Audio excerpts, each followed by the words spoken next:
Ooh wee, bruh. Let me just say, these people want their pound of flesh. That's all I'm gonna say. They want their pound of flesh, and they want it ASAP. They want it ASAP. Apparently, it seems like they were harassing the Nick at Night girl. She had to have like the Black Panthers come and defend her. Bro, what is going? Do we have to nuke Texas along with Florida? Is that what you tell them we have to do? Is that what's going on, bro? We can't have any peace. Is that what you telling me? No peace whatsoever. I can yeah. She did a. I don't know if y'all have been following that, but I was following it, and she was like crying and stuff. I was like, what the heck is going on? And then we saw the what do you call it, the Black Panthers around her and everything. I was like, what the heck is going on? What is going on, man? So I'm assuming some type of intimidation was happening. Um, that's my guess. Anyway, uh, Lordy, where is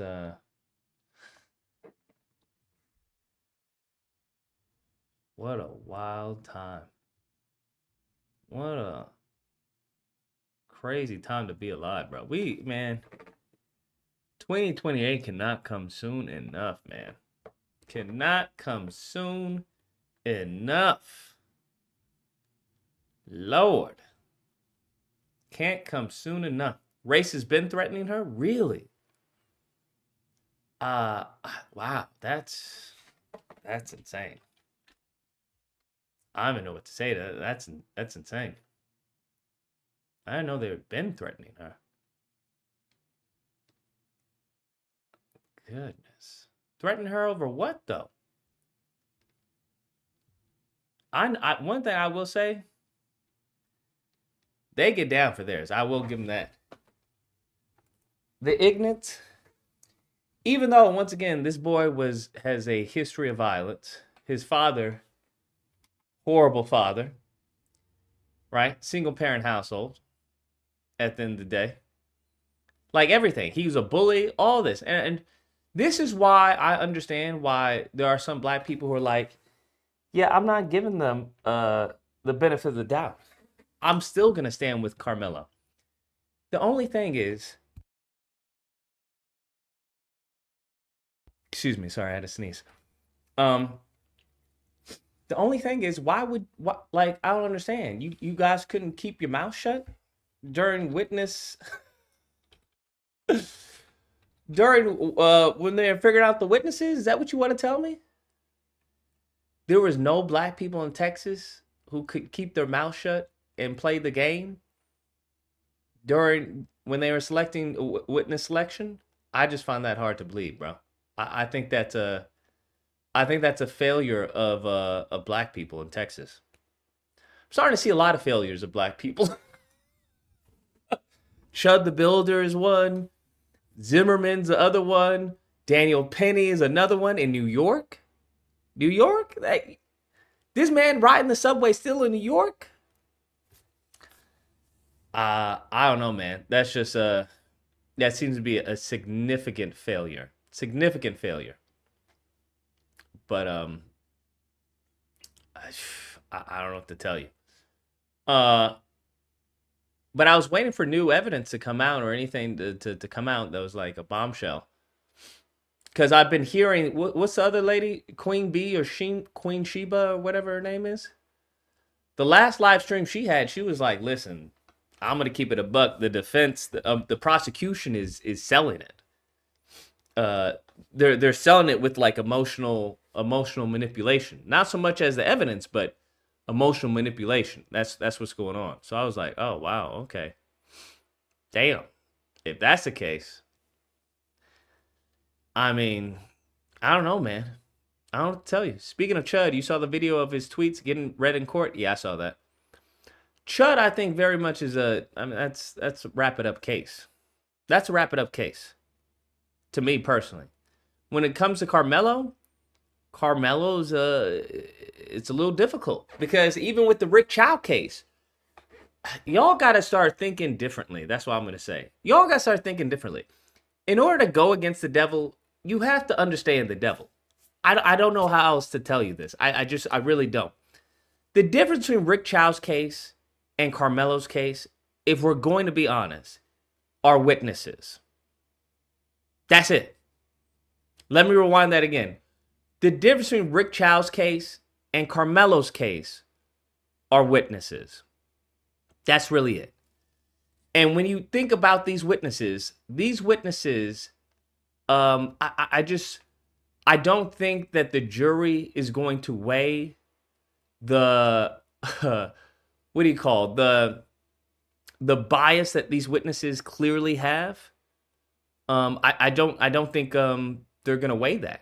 Like, these kids have to go back to school with Austin, or who's the other one? Not Austin or Justin. I don't forgot.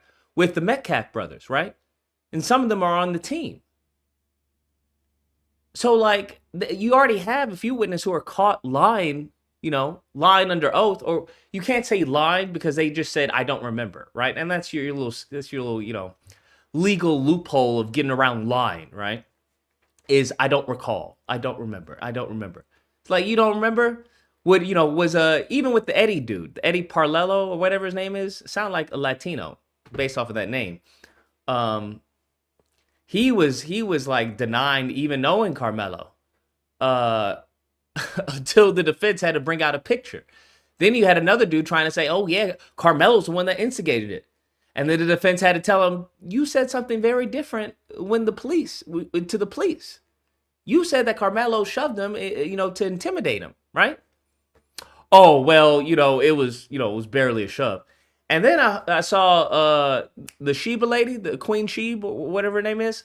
She was talking about how she saw Metcalf was guiding one of the witnesses.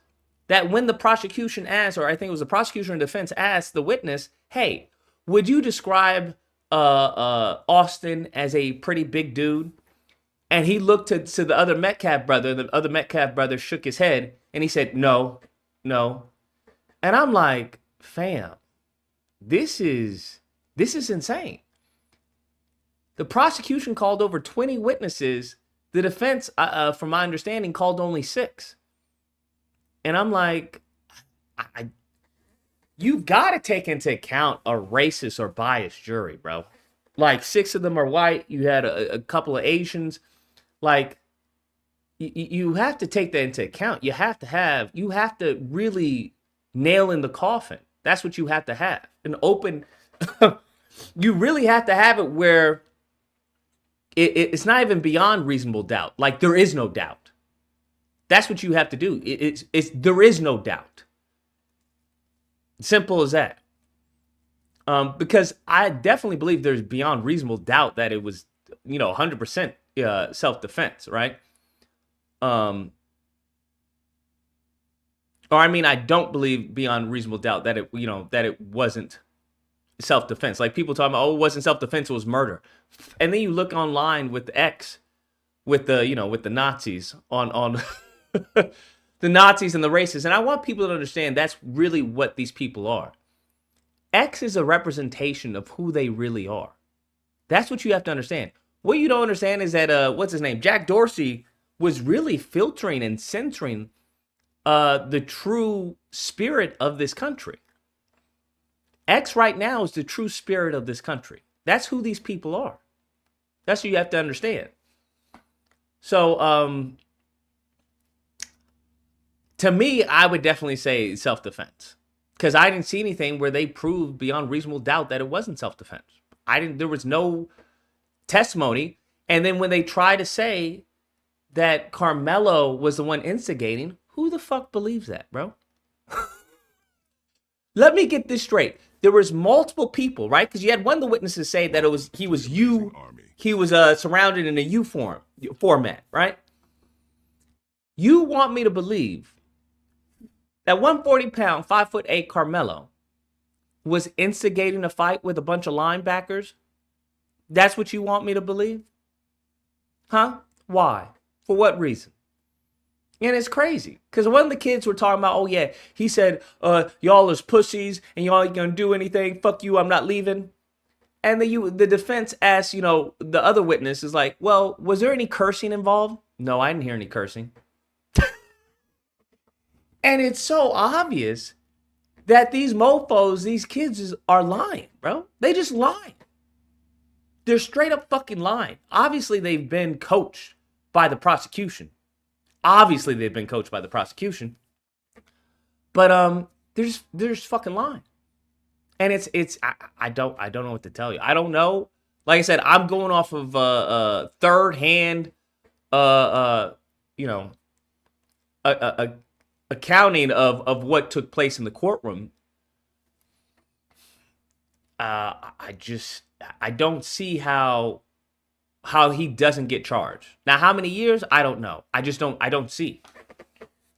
Reasonable doubt is there, but you're dealing with, a definitely racially prejudiced group of people, more than likely in Texas. I think you need absolutely no doubt.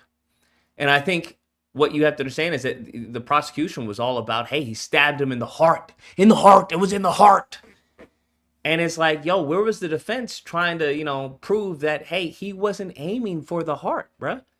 Like, what they're trying to make it out, like he was like, bam! Like he was like, yeah, I wanna go for the maximum amount of damage, so I'm gonna, stick him in the heart. And I just didn't hear the defense try to say that, hey, during the heat of the moment, that, he wasn't aiming for the heart. That it could have landed anywhere, but due to the size advantage that Austin Metcalf had while approaching him, right? Given where his arm is, if someone's trying to, fend off an attack, and people, this is why I can't stand the lineage of evil, these white ignorants, because obviously they're trying to say, well, because this is why I'm saying, don't argue with them. No matter what you say, they will always defend Austin. Always, no matter what. You can, like I said, Jesus could come down right now and say Karmelo did it in self-defense, and they would hang him again. They would crucify Jesus Christ and be like, you're not really Jesus. You too brown to be Jesus. That's what you have to understand. Because it's like, bruh, none of the witness testimony it just didn't make any sense. Made no sense whatsoever. Don't time out anybody yet. Because what do you say? He stabbed him in the heart, dummy. This is some pathetic monkey brain BS. Well, listen, are you in the intent of Carmelo Anthony's mind that he meant to stab him in the heart? That's why I'm saying with the size difference, right?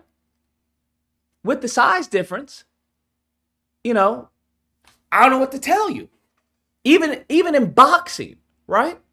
If in boxing, when you're fighting a taller opponent, if you're used to, throwing out your jab straight, where are you going to hit him? You may hit him in the chest. You may hit him in the stomach, depending on the height difference. So to say that, oh, he stabbed him in the chest. Well, the dude is towering over Karmelo. Karmelo was sitting down. Where else was the knife going to go? Huh? Where else was the knife going to go? So this whole gotcha of he stabbed him in the chest, that's what I wanted the defense to dismiss. Break that down. I don't think it's very hard to break that down. The man was sitting down the entire time. He didn't stand up. Austin Metcalf was the aggressor. Now, these little bitches, because that's what they are, lying little cocksuckers, they can say and scream, oh yeah, he was the aggressor. Karmelo was the aggressor. He definitely was the aggressor. You can say all that, but the facts of the case show that not to be true. How is he the aggressor when he asked to sit down at the tent, right? And I'm hearing that it wasn't even in the tent. It was like on the outskirts of the tent or whatever. But how is he the aggressor when the homie, he dapped up his homie, right? And they were talking, and he was asking him about the weather and everything. There was no problems going on. Everybody was chill because that's how it is at a track meet. Now, I don't expect a lot of the white ignorants to understand like physical fitness, but being an athlete my whole life, I've done track and field. There is no aggro at a track and field meet. What are you talking about? Maybe at a football, yes. You do not go into to the other football sides. You don't go into the other teams, take their area, their water area, none of that. You leave them alone, bro. But at a track meet, no, fam. Nobody's aggro at a track meet. That's not what's going on, bro. It's very chill. It's very relaxed. Okay? Especially if it's raining. No one in their right mind is going to tell someone to leave at a track meet while it's raining. No one's going to do that. Hey, get out of my tent. No one does that. And it's so obvious to tell who the athletes are and who aren't the athletes. Because the non-athlete is going to be like, well, this tent is for this school, and you can't be here unless you've been in this school. They had every right to tell them to get out. That's the non-athlete. And I'm seeing a lot of that foolishness, that, tribal mindset from the non-athletes. Every athlete who's ever done track and field and been at a meet, I've been at multiple meets, okay, will tell you that's not how that shit works, bro. That's not how it plays out at a track meet, fam. Okay? Like, I've had other coaches from the teams give me props, right? I've like, other coaches for the team be like, yo, good shit, man. Thank you. I appreciate it, right? Very chill. So to act like Karmelo, which doesn't make any sense, and then physically doesn't make any sense, that he was an instigator, for me, their credibility is shot. Their credibility is just shot for me. But of course, the white ignorants, on X and everything, are like, oh, see. And it's like, bro, what are you talking about? One of the biggest things that I came across that somehow has gone silent on X is Austin Metcalf saying that, hey, I'm going to beat your ass if you don't move. What? How can someone say, I'm going to beat your ass if you don't move, and that doesn't make them the aggressor? Like, what are we talking about here, bro? What are we talking about? Like, this whole concept of Karmelo being the aggressor is completely undermined by him saying, I'm going to beat your ass if you don't move. Nobody's bringing it up. I see that nowhere on Twitter. Nowhere. I don't even think I see anyone on YouTube possibly mentioning that. I'm like, that's a pretty big deal. The fact that he went 5 benches to get to Karmelo? What? Bro, it's wild to me, man. It's really wild to me. I don't expect a not guilty or an acquittal. I'm hoping for it. I just think that the defense, from my understanding, from what I've heard other people describe the defense, was just a little underwhelming, right? Just a little underwhelming. Where the prosecution doesn't have a really strong case, but they have a lot of sizzle. They got a lot of sizzle. They making to make sure that the jury hears the family cry, right? They're making sure that the jury hears, playing video, right? Look, of Anthony and the EMT doing CPR and trying to save him, right? It's emotional manipulation. That's what you do when you don't have the facts, right? when you don't have the facts, you have to emotionally manipulate the jury. And I, from what I'm hearing, they're doing a good job of it. And if you really want to be honest, do you really have to do that good of a job to emotionally manipulate a majority white jury in Texas to convict a black boy? I mean, let's be serious here, right? Let's be serious here. And then the whole, it's a legal knife, it's illegal. People told y'all this from the jump that it wasn't an illegal knife. That under 5 inches, you can legally carry a knife like that. But once again, that doesn't stop them. They're just like, well, he should have had it in the first place. What? He should have had a legal knife in the first place? You're not making sense. It's interesting. Frederick says, "Hey Lucas, cheers to 68 months as a member of the Amazing Army. I'm praying for Karmelo to win this case. How long do you estimate it'll take for a verdict to be reached?" I don't think that long. I think they already know the verdict that they want. I think they'll probably be in there about, I don't know, maybe a few hours just to save face. But they'll probably be playing poker. That's that's what they'll be doing in the room, right? In the jury chambers or whatever. They'll be playing poker. Because I think their minds are very much made up. But not on school grounds. I understand not on school grounds. But he didn't break any law. Sure, he may have broken some policy, but policy is not the law. I don't know what to tell you. So there was no law broken. You can say, well, actually, it's against school policy. Okay. Oops. Oops. Don't know what to tell you on that one. But that's not even the argument, right? The whole case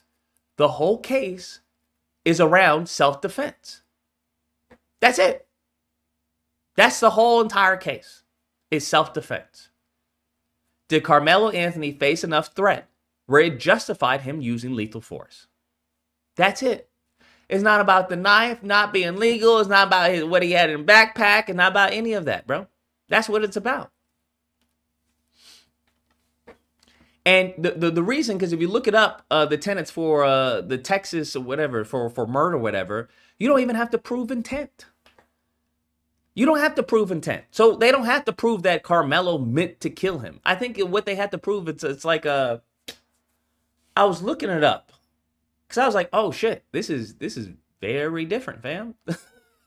You have to obviously prove that he had a weapon. But I think it's like the intent to do bodily harm. I think that's what it was. Like the intent to do bodily harm or serious injury.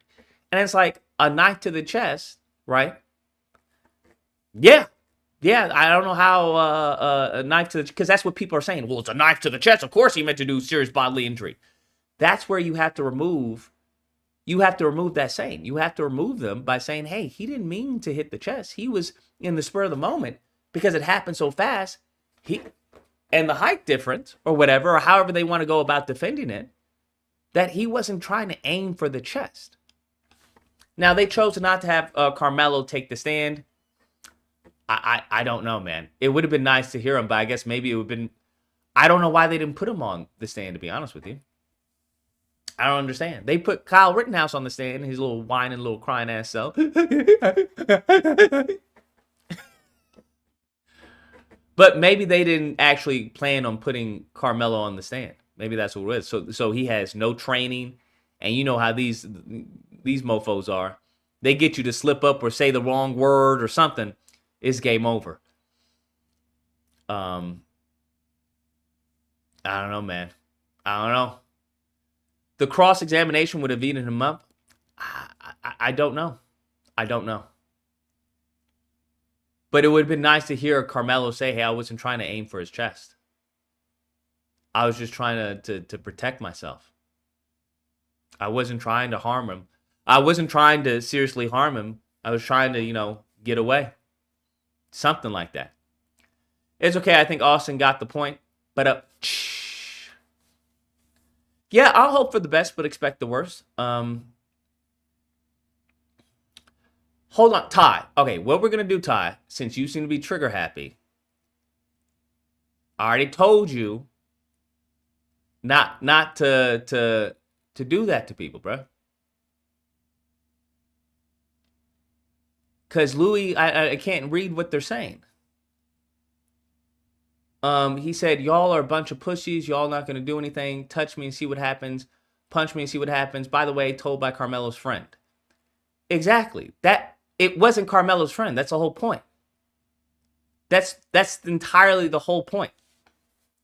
Is that Carmelo's friend didn't even defend him. He acted like he didn't know him. And then even on the stand, he tried to act like he wasn't even friends with him like that. Until the defense had to say, isn't this you in the picture? Do you remember, hanging out with Carmelo and doing this? So the dude was obviously lying, bro.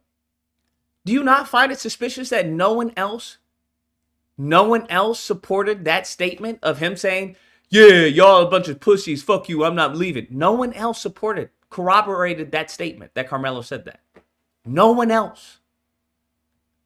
Now, here's the thing. I'm thinking from a more logical standpoint. I don't know what the jury's thinking like, bro. I don't know if the jury doesn't have, two brain cells to rub together. I don't know. But it's clear that fucking this kid is being untruthful. That's obvious. That's obviously clear that he's being untruthful. Oh, yeah, Karmelo said all of that? Oh, okay, wow. When did he say this? Was this before? When was the time period? Who was around you? I would have loved to hear all that. You didn't mention any of this to the police, though. None of this is reported. No one else reported this on any report, right? On any police statement that they gave. As a matter of fact, y'all reported the opposite to the police. Y'all said that Austin was the aggressor. Y'all said that Austin did the push. And then they try to downplay it as like, oh, it was a light push. That's what they all try to say. All of them on code. It was a light push. We don't come to find out until the defense brings up their witness that it wasn't a light push. That was, in fact, it was a linebacker push. Bam! Bro, anybody who's hit the freaking, I don't want to say pads because that's boxing, but anyone who hit the dummy knows that, you're supposed to push with all your strength. You're trying to get that thing to move, right? In some cases, the coach will stand on it and you push all the way back. Those are drills that you do over and over and over again. So to try to act like 6'1", lightly pressed Karmelo, who's 5 foot, nothing. Like, come on, bro. Miss me with this nonsense. But you can't tell that to any of the white ignorants. They want their pound of flesh. They are wilding out on X, bro. Wilding out. And they got my whole, what do you call it? My whole algorithm all messed up. They think I want to see all the racist stuff. I'm like, bro, no, I'm trying to debunk the racist stuff. So they got me watching, they got all the racist. Oh, well, you don't get to lie. Is that perjury? No, because he didn't lie. If someone says, I don't remember saying that, that's not lying. Right? Lying, that's intentionally lying.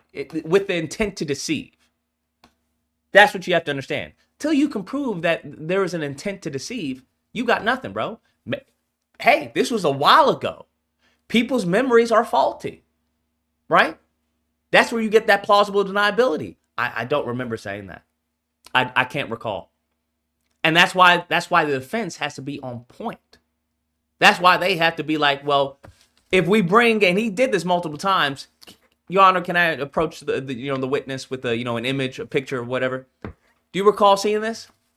It's the same thing. Y'all remember the Rick Chow case with the black investigator I showed you? Where the investigator was like, I don't recall what was on the Instagram. You don't recall what was on what was on his Instagram? No, I don't. I don't remember. Okay. Here's the picture. Okay. What is he doing in the picture? I can't tell. You've been a law enforcement officer, right? For over 25 years. You can't tell me what he's doing. It was a video. What he's doing in the video. It looked like, potentially that he was pointing the gun with the light at the camera, but I can't tell because the camera is pretty blinding. But that's what it looks like, right? Like he's like pulling these answers out of the investigator. That's what it was like for the defense in this case. All the kids were like, I don't recall. No, Karmelo was definitely the instigator. He was definitely instigating. Who would you say was at fault? Karmelo. Right? That's the prosecutor talking to him. The defense had to be cutthroat, bro. The defense had to be cutthroat. And from what I'm hearing, it doesn't seem that the defense was really cutthroat. But once again, I could be wrong. I don't know. We don't know. But let's hear. I think it's 25 years. This is Briefing Attorney. This video came up. I thought it was pretty good because they are, But here's the problem. The problem that I have from listening to attorneys is that they're not jurors, bro. Attorneys and like-minded individuals think logically, right? You wouldn't believe some of the stupid shit that I've heard from people as to why they believe, Carmelo's guilty. The most people are not logical people. They're emotional people.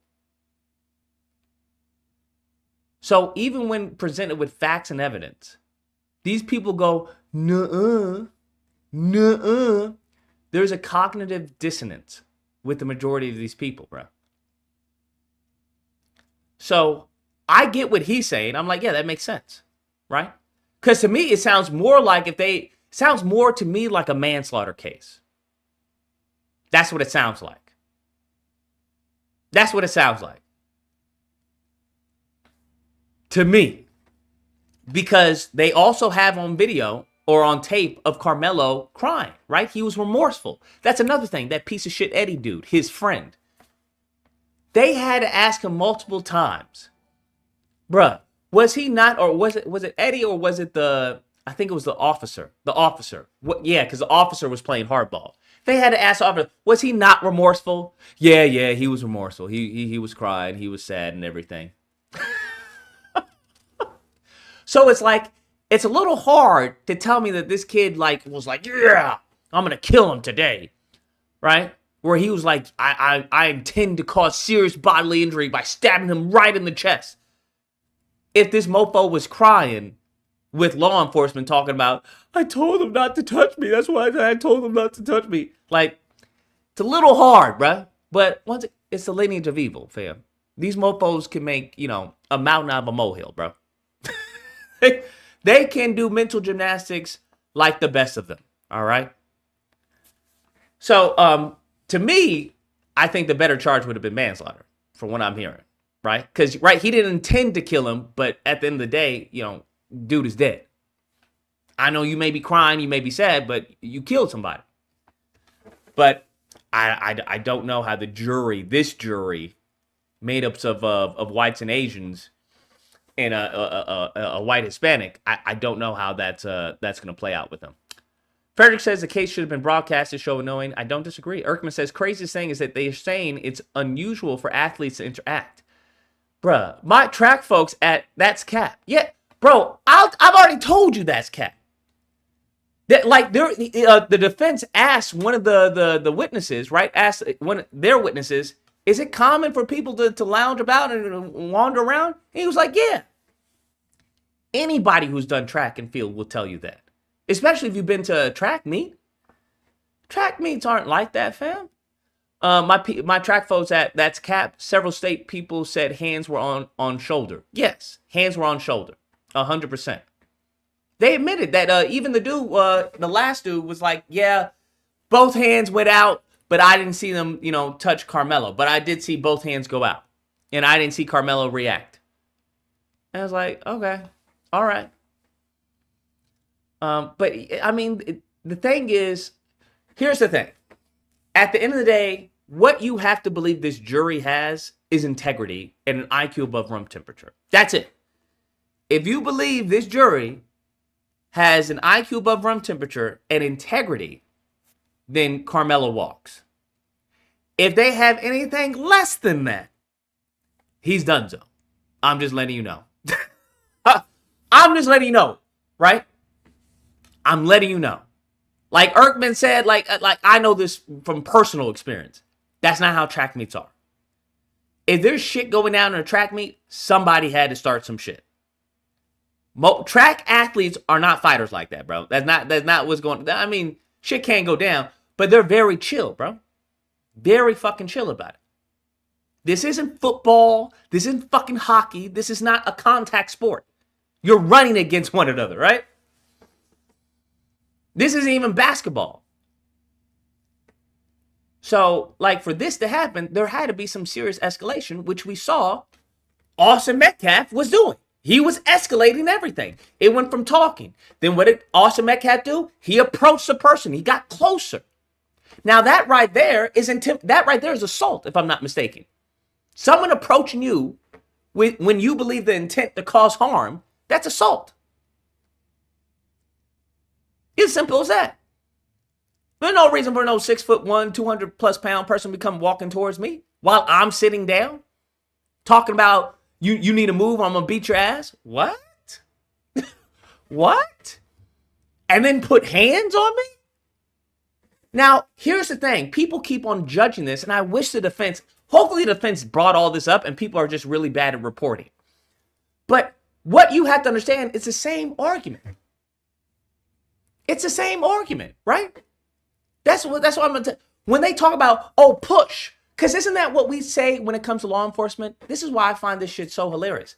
Isn't this exactly, I've said this multiple times, just because someone does not comply with your commands is not an automatic death sentence. How many times have I said that with multiple cases? And what did these demons, what did these demons say? We'll just comply. We'll just comply. You won't die. Is that not the argument that they present every single time? That if you, as long as you comply, you won't die. Why? Because what did they say? Well, we don't know what the person could have done. We don't know it, right? They go off into hallucinations about how this person is going to take a gun out of their pants or out of their socks and go. By that same mentality, let's think about this. Did Karmelo know that it was just going to be a push? If that's the case, maybe he needs to start, he needs to start playing the lottery, right? He needs to start playing the lottery. There is no way everyone can say, well, you don't get to stab someone over a push. You're saying that in hindsight. That's what you're saying. You're saying that in hindsight, right? No one, Karmelo at the time didn't know it was just going to be a push. And the only reason it was just a push, because the motherfucker got shanked. Because his hostility was eliminated. Isn't that what the police do? Isn't that what we're supposed to do? Eliminate the threat? The threat was eliminated. I don't have to wait for you to shoot me. Is that not the same argument they had for Rick Chow? Was that not the same argument? I don't have to wait for you to assault me to defend myself. That was the same argument. So now all of a sudden, you telling me Karmelo has to get his ass whooped in order to defend himself? Now I hear what you're saying. Well, Lucas, we're not saying that. Okay, if it had been fish, but he used a knife. I hear you. That's what the defense has to prove. That, hey, his use of a knife was justified. The fact that this kid who towers over him, who's a linebacker, right, who's being aggressive, who's being hostile towards him, they have other people also attacking him verbally. It's very easily to argue, hey, I don't know how many people are going to attack me. I could have been jumped. Right? I'm not that big of a guy. I carry this knife because I like to go hunting. Because that's why he had I don't know if that's why he's had a knife, but he's an avid hunter. And as the EMT said, the EMT was like, yeah, I use a knife like that, to maybe cut clothes or, to cut things, right? The knife is not the first thing you think about. A 3.5-inch knife is like, oh my God, this guy's a killer. He's a murderer. That's not what you're thinking. But they try to act like this mofo, this mofo had an insane blade. Like, what are we talking about, bro? Stop it. They acted like this man was like, Wah! Like, bro, stop it. You not miss me with this nonsense, bro. Okay? Miss me with this nonsense. All right? That's all I'm saying. But that's what they're acting. They're acting like this man had it he was just bloodthirsty. This is the foolishness that they talk about. Oh, that's why he had it in his back. He had it in his back because he wanted to kill somebody. What the fuck are you talking about? All these ignorants online, right? Who are talking about premeditation. Do you want to know why that's a bad argument? Because it's fucking retarded. It's so fucking retarded that the prosecution never once mentioned, oh, it was a premeditated kill because he had the knife in his bag. Because they know that's fucking retarded. It's a legal knife. If he had gone anywhere, and even on school grounds, it's still legal. It's against policy, but it's still legal. Right? He didn't have an illegal knife. That's why you don't hear anyone say it was premeditated murder. These fucking, these low IQ ignorants online are just, sometimes you gotta sit back and laugh. Because this is all they have right now. All they have is little fucking Austin Metcalf, who's a piece of shit, Piece of shit. His father's a piece of shit. Comes from a piece of shit family, right? That's all they had is what? It's not their IQ. It's not their looks. It's not their physical ability. What? The color of their skin. That's it. And that's how they have framed this whole argument. Oh, he killed it. He's just a violent murderer, killed a little innocent white boy. Not the case whatsoever. They love showing Karmelo in his jail uniform, and they love showing Austin Metcalf as like. There's some pictures of Austin Metcalf out there. The one that I put on my last video of him giving the middle finger. The one of him holding his gun. But you also have to understand how... That's why I'm like, bro, this... I mean, I know we can all hope for the best, but I'm like, bro, with the words that they were saying and how this country views black youth, it would have to be a straight from God, bro. It would have to be straight. It would have to be straight from God that this kid, gets off. I'm just saying. Now all of a sudden, stand your ground. Yeah. Now this is the crazy part. So when everybody was arguing about Rick Chow, how Rick Chow should have just let the kid alone. It was $1. It was $1 water bottle. You really gonna chase after this fucking kid over $1 water bottle, right? Like, leave the kid alone. Like, what the fuck are we talking about? Now, all of a sudden, when it's Austin Metcalf, they're not saying, why didn't Austin Metcalf just leave him alone? Why did he just leave him alone? No, they're saying, well, why did he have a knife? Why did Karmelo be under the tent? They're trying to blame the victim. That's what they're doing. That's what they always do. They victim blame. Because the real victim here is Karmelo Anthony. I don't have a problem with bullies getting yeeted. I have no problem. I don't like bullies, bro. I have no problem. And from everything that has been shown at court and all the evidence has been laid out, these kids were fucking bullies. They're a bunch of bullies. Bullies with weak egos. Very fragile group of people. Here's the thing. At the end of the day, that's one less bully. How about that? Karmelo Anthony, the max they can sentence him because he was under 18, I believe. I'm not for certain, but I believe it's like 30 years or 20 years. I think it's 30. I could be mistaken. But guess what? Austin Metcalf is never coming back. I want you to understand that. For all you racists out there, look at me. Look at me dead in my eye. Austin Metcalf is never coming back. Never. Ever. Ever coming back. He's gone forever. If Karmelo gets sentenced, he could do he does what is it called? Good good behavior. There's a max they can sentence him. Cuz he was under 18 when he did it. So, yeah, he may lose some years, but he's going to be coming back into society. He'll be coming back into society. Austin Metcalf never coming back. That should be a lesson for you. I think there's a lesson here. There's even a bigger lesson for all you racists out there. That's what you have to understand. Yeah, you can play this game, but you're going to lose. You're going to lose. You're going to lose this game. So I suggest you tell your kids to behave properly. That's why I suggest. It doesn't even make any sense to me, right? Because they constantly want to talk about, oh, y'all so violent. Then leave the violent kid alone. If you think all the blacks are violent, then leave the blacks alone.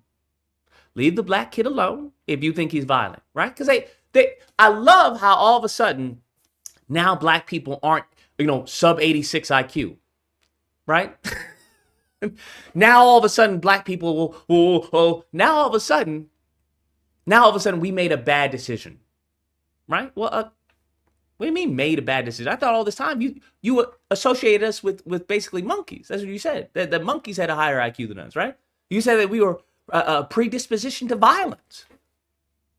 Now, something's not making any sense. Why on God's green earth would you approach hostilely, in a hostile manner, an individual, a people that you don't even believe are people, you believe are animals? Why would you approach an animal that is predisposed to violent tendencies? in an aggressive manner. Doesn't make any sense. Doesn't make any sense. But I digress.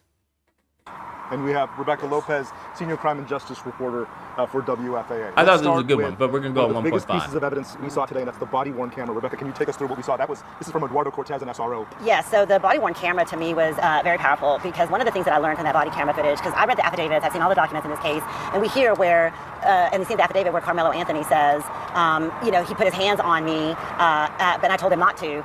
But what I didn't realize is that he's actually crying, because when you hear the body-worn camera, you can hear him crying. And he's saying yes sir, no sir to the officer. And one of the things that both sides pointed out, he doesn't resist, he doesn't do anything, he's very compliant with what the officers are saying. And he's emotional at points throughout that body-worn camera. Right. And you can definitely see, at one point, you can hear Karmelo Anthony almost hysterical, crying, and the prosecution and the defense sort of got into this little back and forth exchange through the witnesses, talking about, well, he was sort of flat when he was in the car, and while he was during the ride back, he was kind of flat, and we didn't get to see that. The camera would probably be far too long, and the jury would certainly lose interest.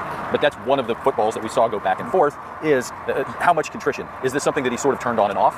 And if he's crying over what happened and asking, is he going to be okay? And the police officer says, I don't know. Little hard to pin him as, but like I said, I don't know. I'm not in the head of this jury.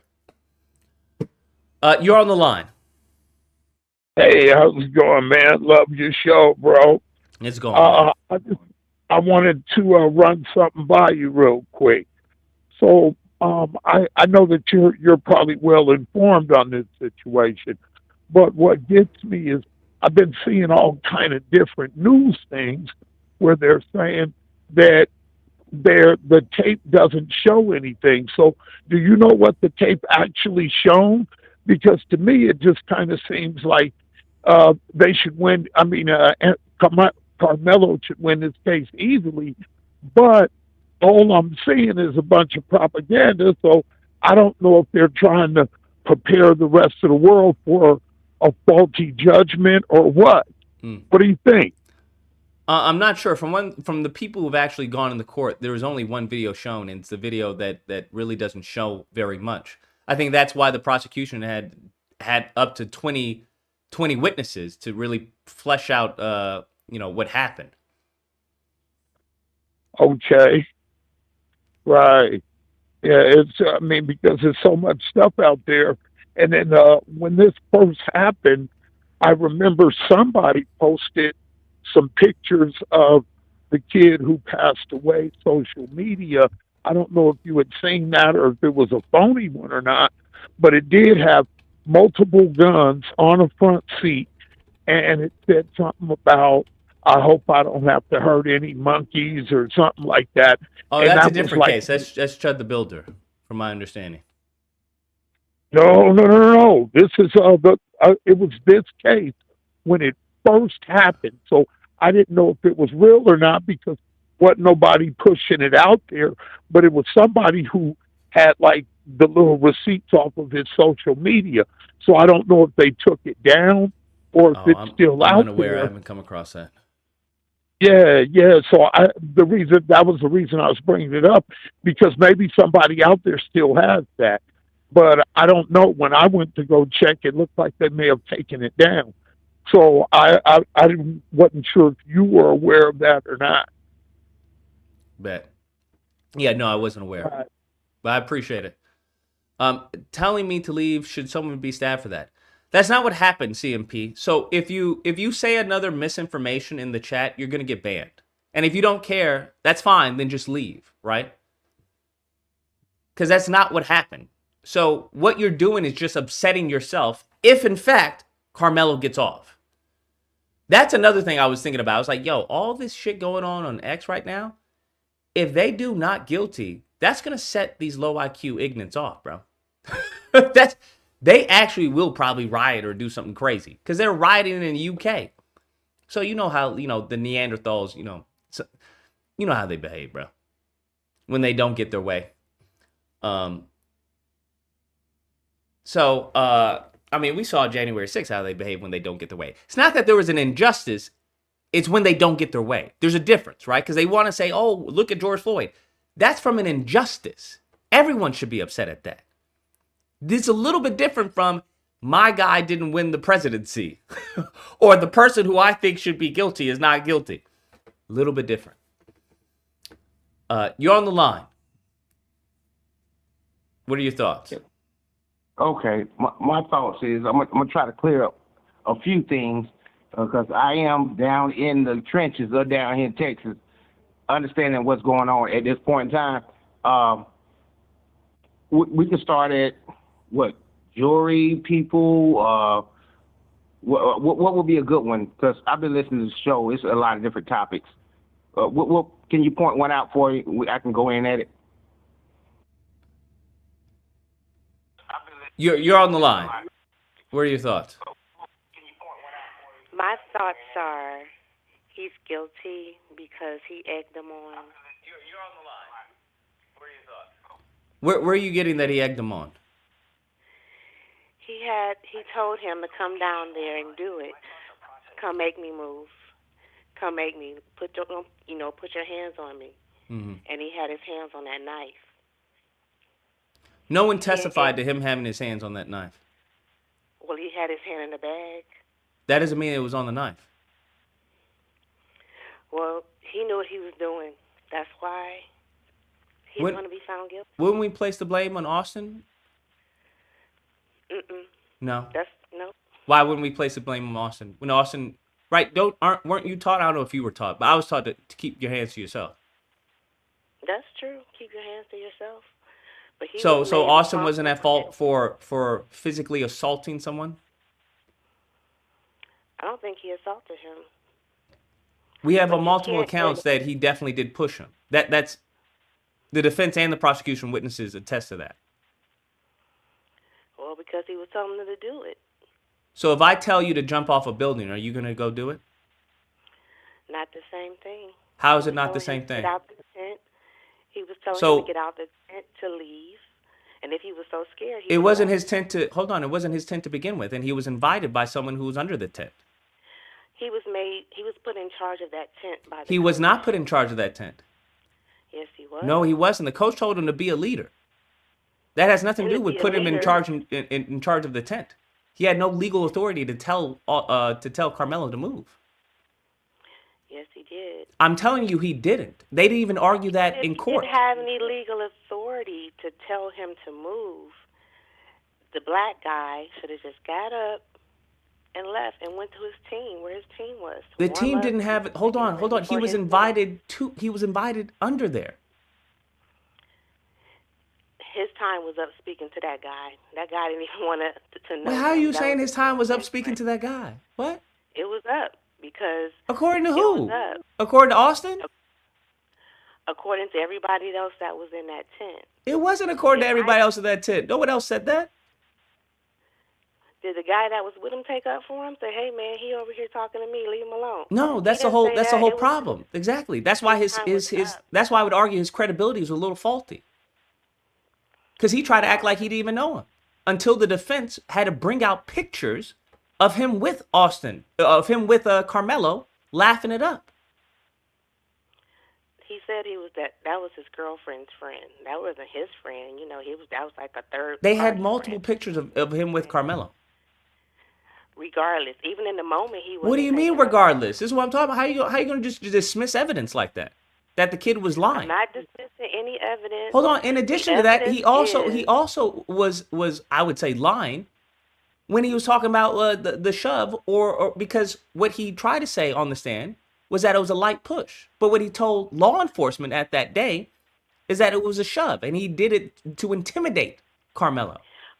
Now, for your information, prosecutors had people come up, and they said they were the one who said that he grabbed him by his hood like a linebacker.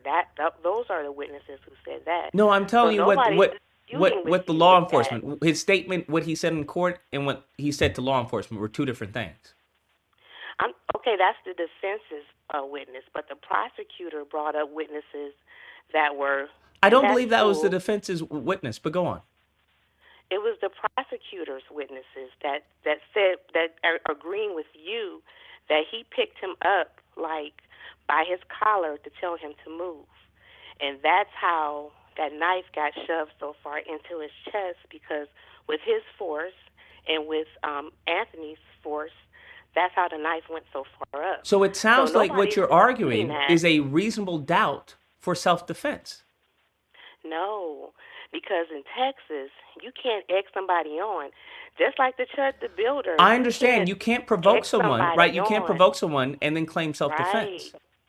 Knowing you got a knife in your pocket. There is nothing Knowing that shows you got that your he hand in his book there's nothing bag. that showed that he egged him on. All the as far as the police does. statements, no, you have a bunch of kids who are saying that, but it's not backed They're by the anything. first-hand accounts.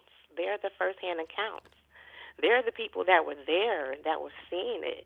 They were right there. And like I said, the prosecutor is agreeing. The prosecutor's witnesses are agreeing with you. They are agreeing that he did go down there. He did put his hands on him because he was like, I'm egging you on. You better not put your hands on me as long as you don't touch me, as long as you don't do this. Cause then he put his hands in his bag and like he had something. You Like, have to don't understand got the prosecutor's witnesses, even their testimony in regards to what happened was contradictory. There was multiple stories because there was one who said that, right, he was egging him on. There was another who was like, hey, as long as you don't touch me, we're cool. Exactly. And that is that is not instigating. That's when What are you talking about? Told. If someone says, as long as you don't touch me, you, we're cool, what do you mean? But you, me, and 5 other people can see the same thing, but we may have different stories. But it's the same story.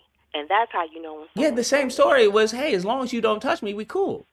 Karmelo was sitting that entire time. And he was daring him. You touch me, long as you don't put your hands on me, we cool. Long as you don't, but he knew what he had in that bag. See, that's the problem with what we don't know is that he knew, Karmelo knew that he had a knife in his bag. He knew that he wasn't going to get back up and just push him back. He knew he wasn't going to fist fight with him. He knew it just wasn't going to be. Yes, that's correct. That's correct. So when you knew that I got this knife in my bag. That's the whole point of self-defense. There's nothing wrong with that. That's not a crime, right? If I have a gun and I know, hey, I'm going to need to use that gun, it's not illegal for me to use that gun. He didn't need to use that gun. Well, that's the whole point of self-defense. That's what the prosecution has to prove. And that's what I'm telling you. That's where it's going to fail for him. I don't see how it would fail because I don't think they proved beyond a reasonable doubt that he didn't have any other choice except to use that knife. Austin Metcalf said, I'm going to beat your ass if you don't move. He threatened him. He's 6'1", over 200 pounds. Him and his brother, combined with other people who are verbally, abusing him. His own friend turned on him, right? He didn't even tell Austin Metcalf, hey, he's with me. He's cool. So now he sees a whole bunch of people who are enemies surrounding him. You want to tell me that 5'8"? Yeah, he was. They already said it in court. I don't know what to tell you. That they were surrounding him.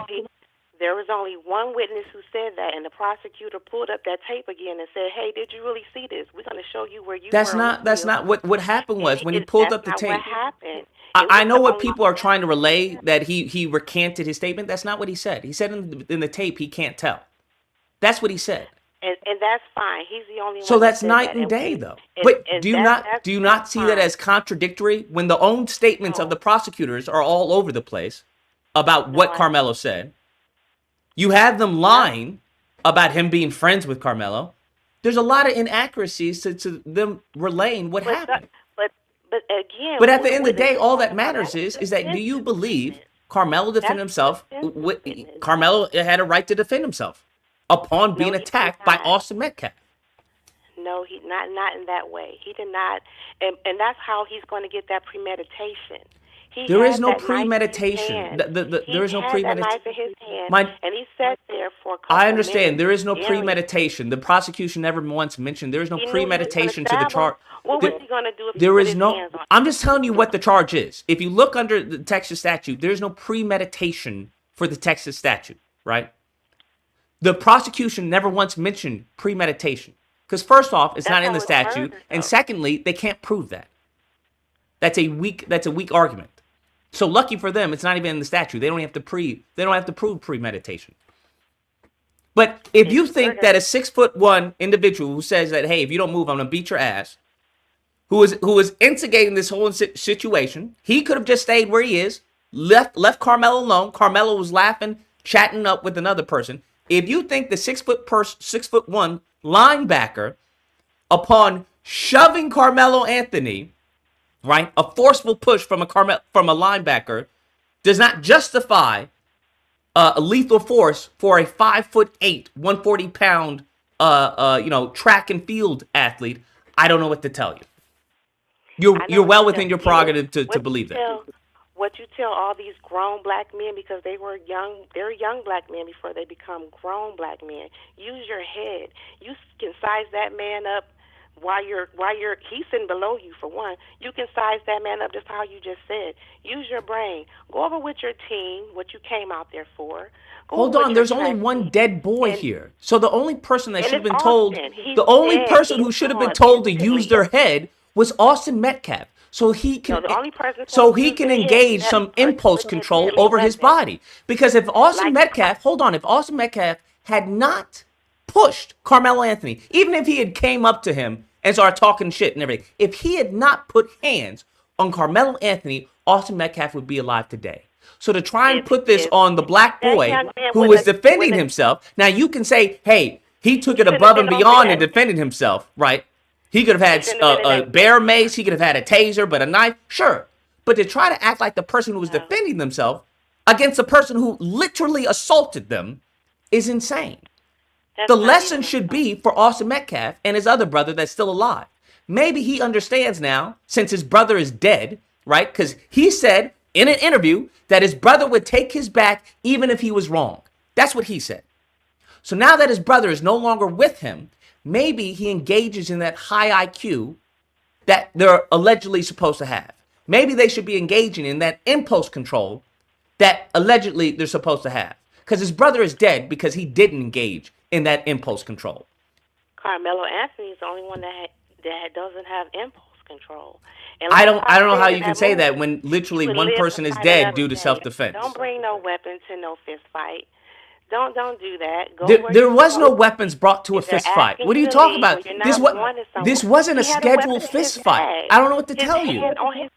And who's to say, hold on, who's to say that there was only going to be a fist fight? Who's to say that Austin Metcalf didn't have a weapon on him or anyone else didn't have a weapon on him? So when you seen the other weapon come out, then that's what you do. Oh, so let me get this straight. I have to be shot first before I can shoot? To say he got something in his bag. So I have to be shot first before I can shoot? I have to literally, I guess, die or be close to dying before I can defend myself? That's not how self-defense works, boo-boo. They tell women that if somebody's stalking you. That's not how self-defense works, boo-boo. I don't know what to tell you. It does work like that. It literally does not work like that. No, it doesn't.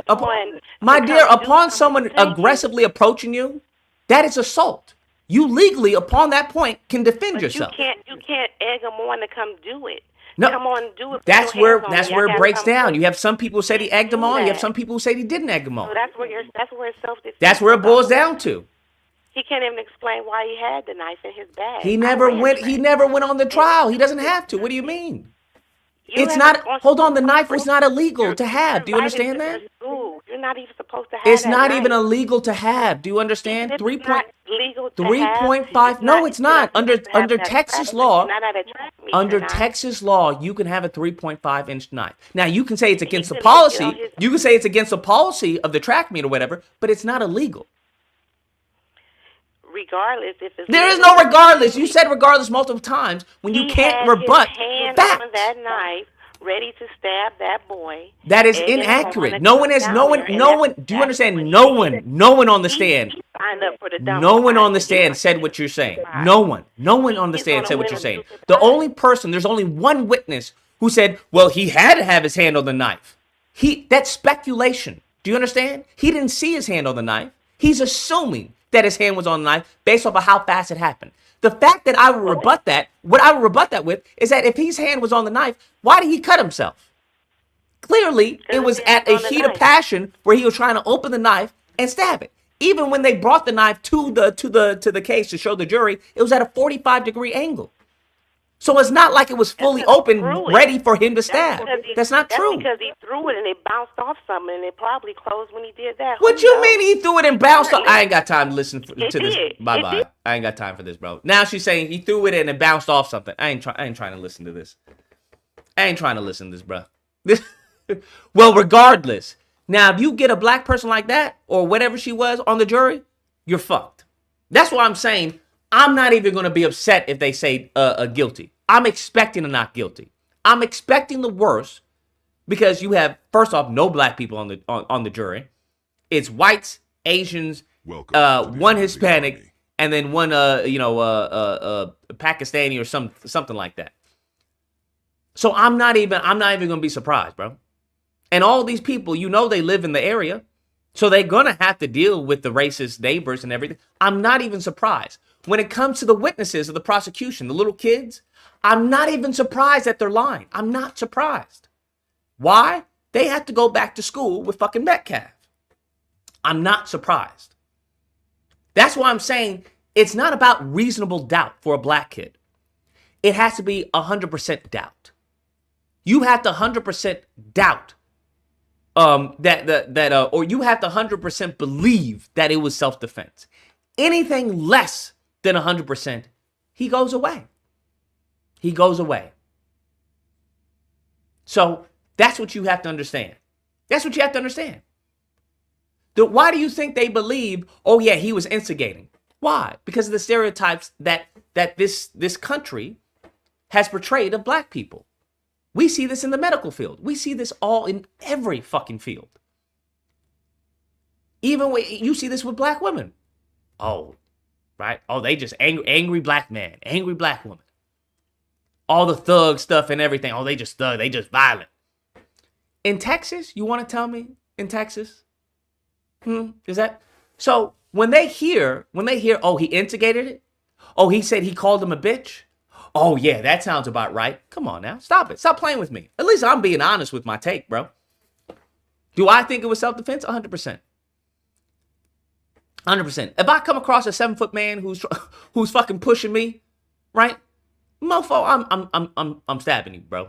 I'm not getting into a fight, especially if you have all the homies. The homie that I thought was a homie is now not even taking my back. He won't even tell Austin that he knows me.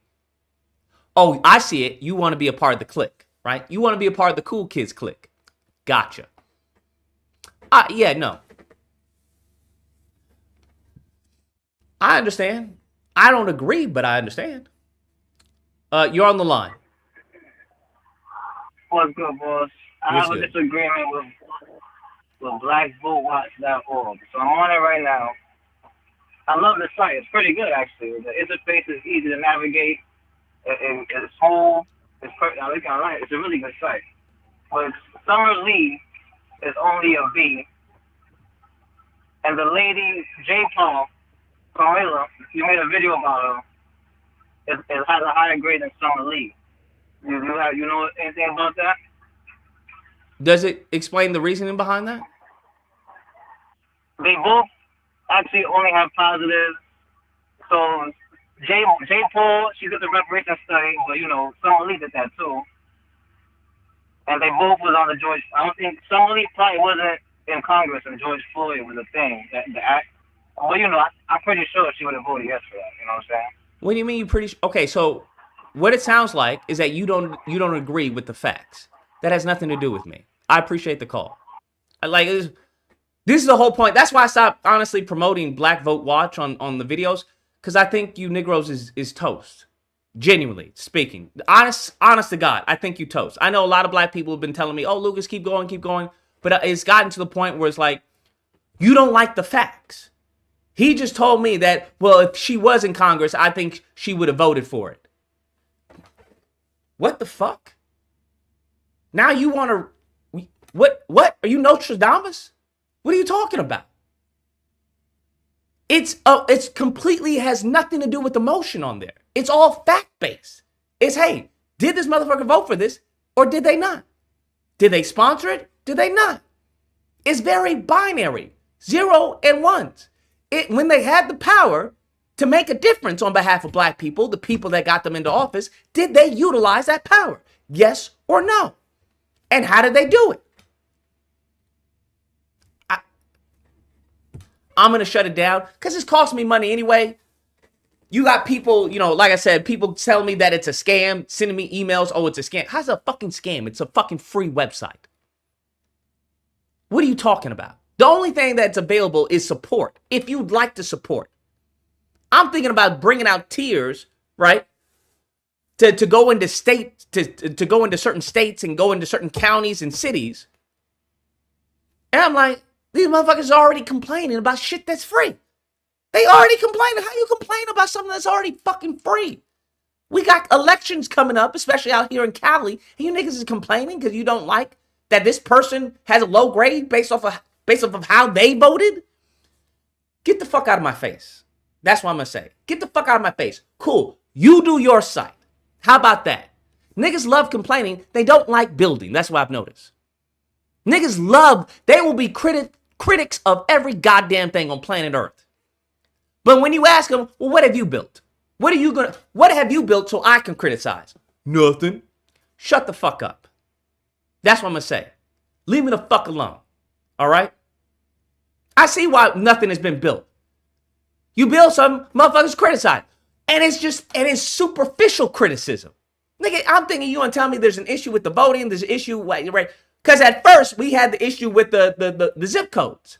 Because the fucking federal government websites, their data is bullshit. It's outdated. So I'm trying to pull from the government website to make sure everything's official, and I find out this shit is outdated. I got to find out another way to pull the zip codes. Then they cut off in New York. It's got different areas and different, all that bullshit. Finally get that set. And now these motherfuckers talking about, well, I don't think this person should be that low. What the fuck? What are you talking about? Going over bills, it upstates the bills, right? Based off of the points that I laid out, reparations, criminal justice, education, housing, healthcare, having to do with black people. So all the foo-foo bills that they want to put out. And then I even have a section where it tells you, hey, these bills exist, but they're fee-foo-foo bills, right? They're bullshit. They're symbolic bills. And I'm just like, you niggas, do you understand how much it costs to not only create that, to update it, to expand it? Mofo's talking about, do you have an app? You should have an app. Nigga, what? Anyways, I'm done. I don't need to waste that fucking money. I'm wasting that money a month. Mofo's already canceled subscriptions. I'm like, okay, fine. Cancel the donations. I was doing it before your donations. Like, what the fuck? Even with, I think it's like $80 a month that I'm getting in donations from the website. Nigga, that doesn't cover the fucking cost of the server space, of Vercel, right? That doesn't cost. So I find it hilarious when people are like, oh, you must be, you stealing from the community. You must, the fuck are you talking about? This is out of my pocket. Matter of fact, I'm going to shut this bitch down. I'm not going to do it. You niggas don't deserve anything. You guys deserve to fucking die. That's what you guys deserve. You guys deserve death. You guys deserve slavery. And I've noticed every single person who tries to do something, this is the conclusion they come to. Remember the black chick remember a while back we were talking about the black girl? Very bright black girl, very intelligent black girl. She was like, hey, I'm going to get this done. I'm going to get this done. What do mofos do? They complain about it. Oh, crypto's a scam. Crypto's a scam. I knew she was on to something. It's a scam. She was doing everything in her power to help out, right? Trying to think out ways to fundraise, to make shit make shit pop off. And what happened? The same people she was trying to help accused her of everything under the fucking sun. But some of these Negroes who will feed you, hey, we're going to have a 3-story fucking museum, and then give you a bullshit fucking, a bullshit fucking bodega with a bunch of Amazon things, you niggas be like, cool, bro. Ask that nigga for a Black Vote Watch, bro. I'm done. I'm cool. I'm trying to get shit so you can be active in politics. Because all this shit, this video shit doesn't do anything. So what? You get upset. Cool. Then it becomes like a fucking, I forgot what it's called. A spike. You're just getting a spike. I want to get more upset. Oh, what are the racists are doing now? What are they racist? I'm trying to tell you, nigga, you can do something about this. You can make a change. You can make a difference. That's the whole point. All these hustlers and grifters, they will never direct you in any meaningful action. Notice that. They will never direct you in any meaningful action. It's always, come here so we can complain.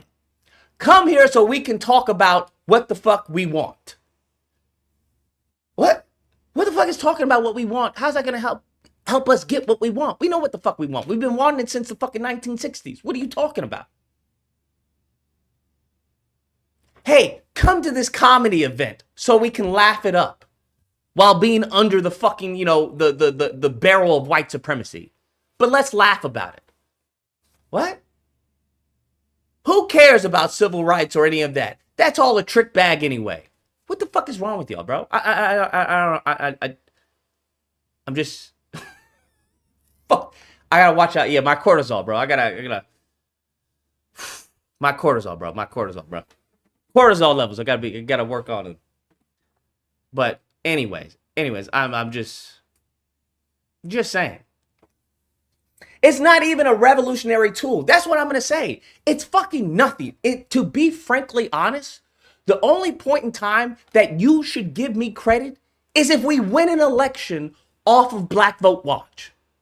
If we chase, I don't give a fuck about it existing. There's tons of shit that exists. There's tons of loans that exist. There's tons of scholarships, promotion, all that exists. Until you utilize them, until you get the outcome, I don't judge people by, cool, you did this. What do you have to show for it? The website in and of itself is fucking bullshit. So I spent a few $100s or a couple of thousands to get it up and running. Cool. Now what, nigga? You got a website. Cool. Now what? How many elections have been run off of this data? How many people have gotten into office off of this site, off of this website? That's what I'm judging it by. Y'all Negroes is too fucking easy with people, bruh. Y'all too easy with your own. You got to cut that out. And I know some of y'all may be like, Lewis, you were just complaining about how somebody was criticizing. I'm not talking about fucking, bullshit, superficial criticism. Well, I don't like the colors. I don't like, the gold and the black. I'm talking about constructive criticism. Fuck the website if it doesn't do anything. Fuck the website if no one uses the website. Fuck the website if the information on the website is inaccurate, right? That's what I was stressing over. I was like, yo, listen, because if this takes off, right? If I consistently keep it updated and everything, elections can be determined by what is on this website. What I say about Sheila Jackson, what I say about, Alexander Ocasio-Cortez. If people start using it as a tool to judge, oh, this motherfucker is racist. Oh, this mofo is cool. That's what I'm thinking. So the website in and of itself is fucking nothing. It's a nothing burger. Once it starts changing elections, sure. Then there is some benefit to the community. Right now, it's fucking foo-foo, bro. To me personally, you mofos may like it. Y'all may be like, oh, that's legit. I appreciate it. But to me, I'm very much outcome dependent in this case. Outcome dependent. That's what I'm focused on. Outcome dependent. Okay, great. You got this going. What is your P&L? Where's your P&L paper, right? Oh, you have a business? Awesome. Let me see your P&L report. I don't give a fuck about the wallpaper. I don't give a fuck about the roaches. I don't give a fuck about, oh, how your drink is organic. Where's your P&L? That's what I want to see. That's it. So that's what I'm saying. That's where I'm thinking. Anyways, let's go on. You're on the line. What are your thoughts? Hey, what's up, Lewis? Lucas, how you doing, brother? Yeah, check this out. Okay, first of all, I wanted to say to the previous caller, that was probably a bed wench laying up with a white boy, man. That's kind of like what I took. She's just trying to basically, she laying up with a white boo, trying to impress him.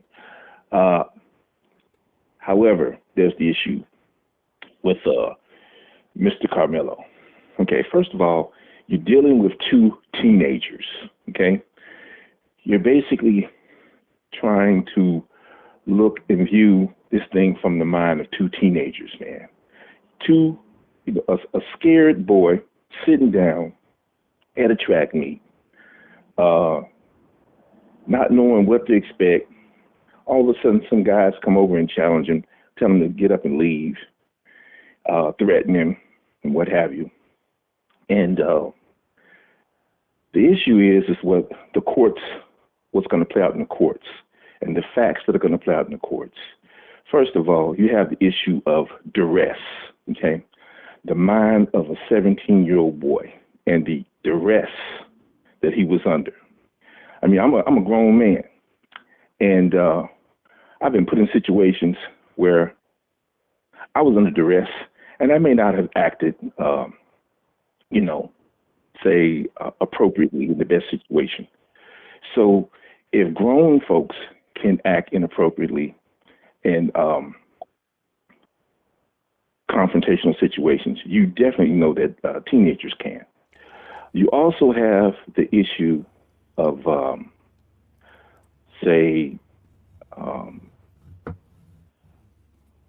basically the issue of manslaughter.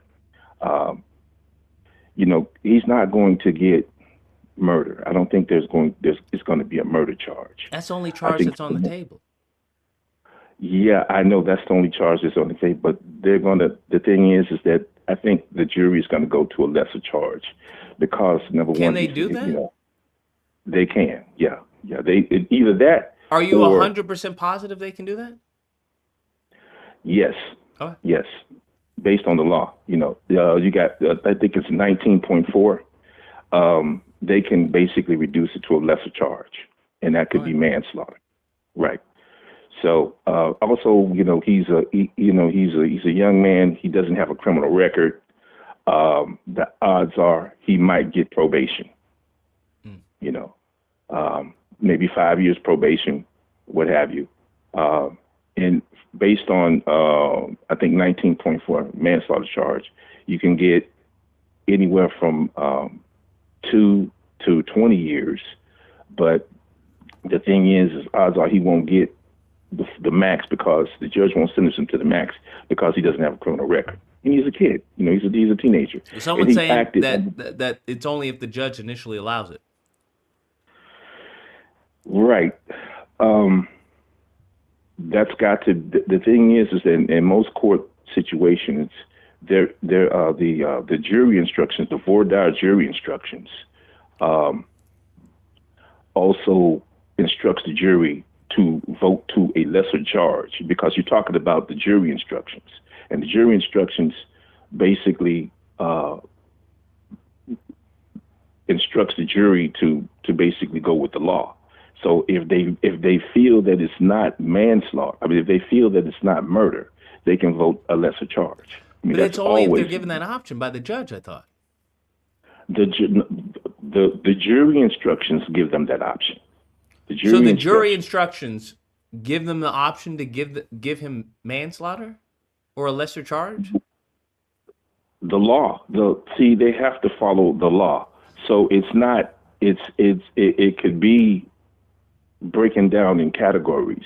In most cases, I don't know how Texas does it, but I know how California does it. And if it's not murder, if they can't, because if they can, well, this they is can in basically Texas. say, okay, we can't bring ourselves. So every state's a little bit different. Every state's a little bit different, yeah. But they could say we can't bring ourselves. Someone says they have to motion the court to include that. They work in criminal law. Yeah, the thing is, but if the jury can't see it as murder, then they can't acquitted. Definitely, but it can be reduced to a lesser charge. They can go in and they can say, hey, look, okay, we can't see this as murder, and they can get acquitted, or they can say we don't think that he intended to kill, because you have to have the element of malice aforethought. Okay, so when the kid didn't get up in the morning, in other words, the kid didn't get up in the morning and go to the track with the intent to kill with somebody. Okay, he didn't get up in the morning and went to the track meet just with the intent to kill. Okay, I don't believe that's the case with Texas.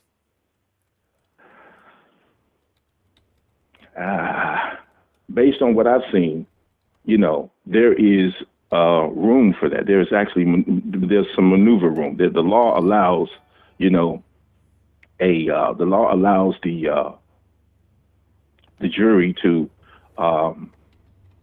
vote for a lesser charge.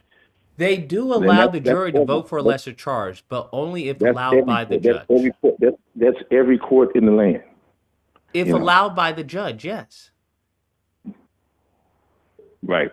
I don't think that I mean, okay, I haven't heard any information that the judge has not allowed that. That's not how that works. Okay. I haven't, like I said, I haven't read any information that the judge has not instructed the jury to vote for a lesser charge. They don't automatically include a lesser charge if it's not agreed upon.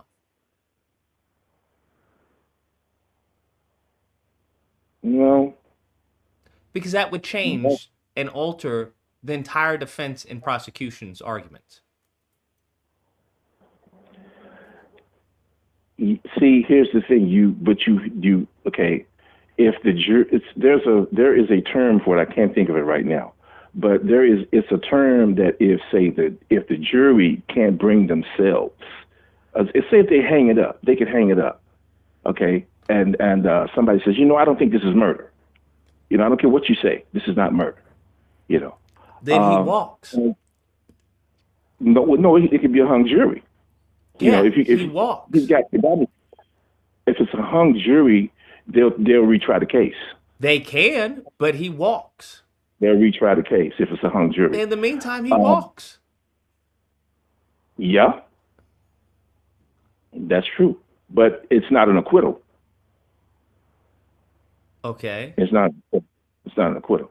They'll retry the case. So you're saying a hung jury or acquittal are two different things? Right. Yeah. So the thing is, there's been several trials. Where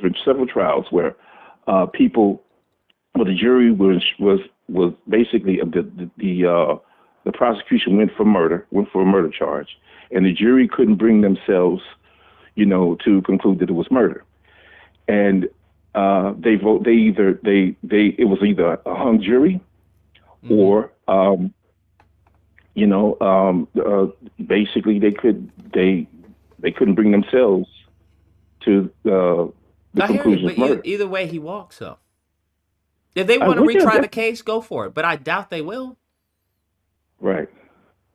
Well, yeah. Well, let's hope so. I just don't see it as murder. I don't see murder. You have to have the element of malice aforethought. You have to have, criminal intent is formed in the mind. Okay. I'm unaware if that's the case in Texas, though. That's the case nationwide, brother. No, it's not. Yes, it is. That's the case nationwide. You can't. No, it's not. Basically, no, you can't determine. A person's actions only. You can only determine a person's actions only if they're translated through deeds and actions. You can't. You don't know what you don't know what I'm thinking right now. You don't know what my intent is on this phone. Okay. All you know is I'm just some strange dude that just called you up. Okay. All right. But you don't know what my intentions are. I understand what you're saying, but murder is not charged the same way nationally. Yes, nationwide. it is. No, you're factually wrong, but I appreciate the call. You're not right. You're factually incorrect to say murder is charged nationwide the same. It's not.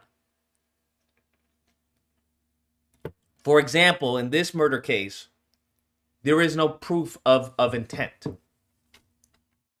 They don't have to prove intent in this murder case. So, I hear you, but I also don't hear you. I hear you, I'm just not listening. I'll just say that. So this is Texas Constitution and Statutes murder. A person commits criminal homicide if he intentionally, knowingly, recklessly, or with criminal negligence causes the death of an individual. Murder in this section. Adequate cause means cause that would commonly produce a degree of anger, rage, resentment, or terror in a person, or ordinary blah, blah, blah, sudden passion. Person commits the offense if intentionally or knowingly causes the death of an individual, intends to cause seriously bodily injury, and commits an act clearly dangerous to human life and causes death, commits or attempts to commit a felony, knowingly manufacture, whatever. You can read this. It's a little bit different for each state.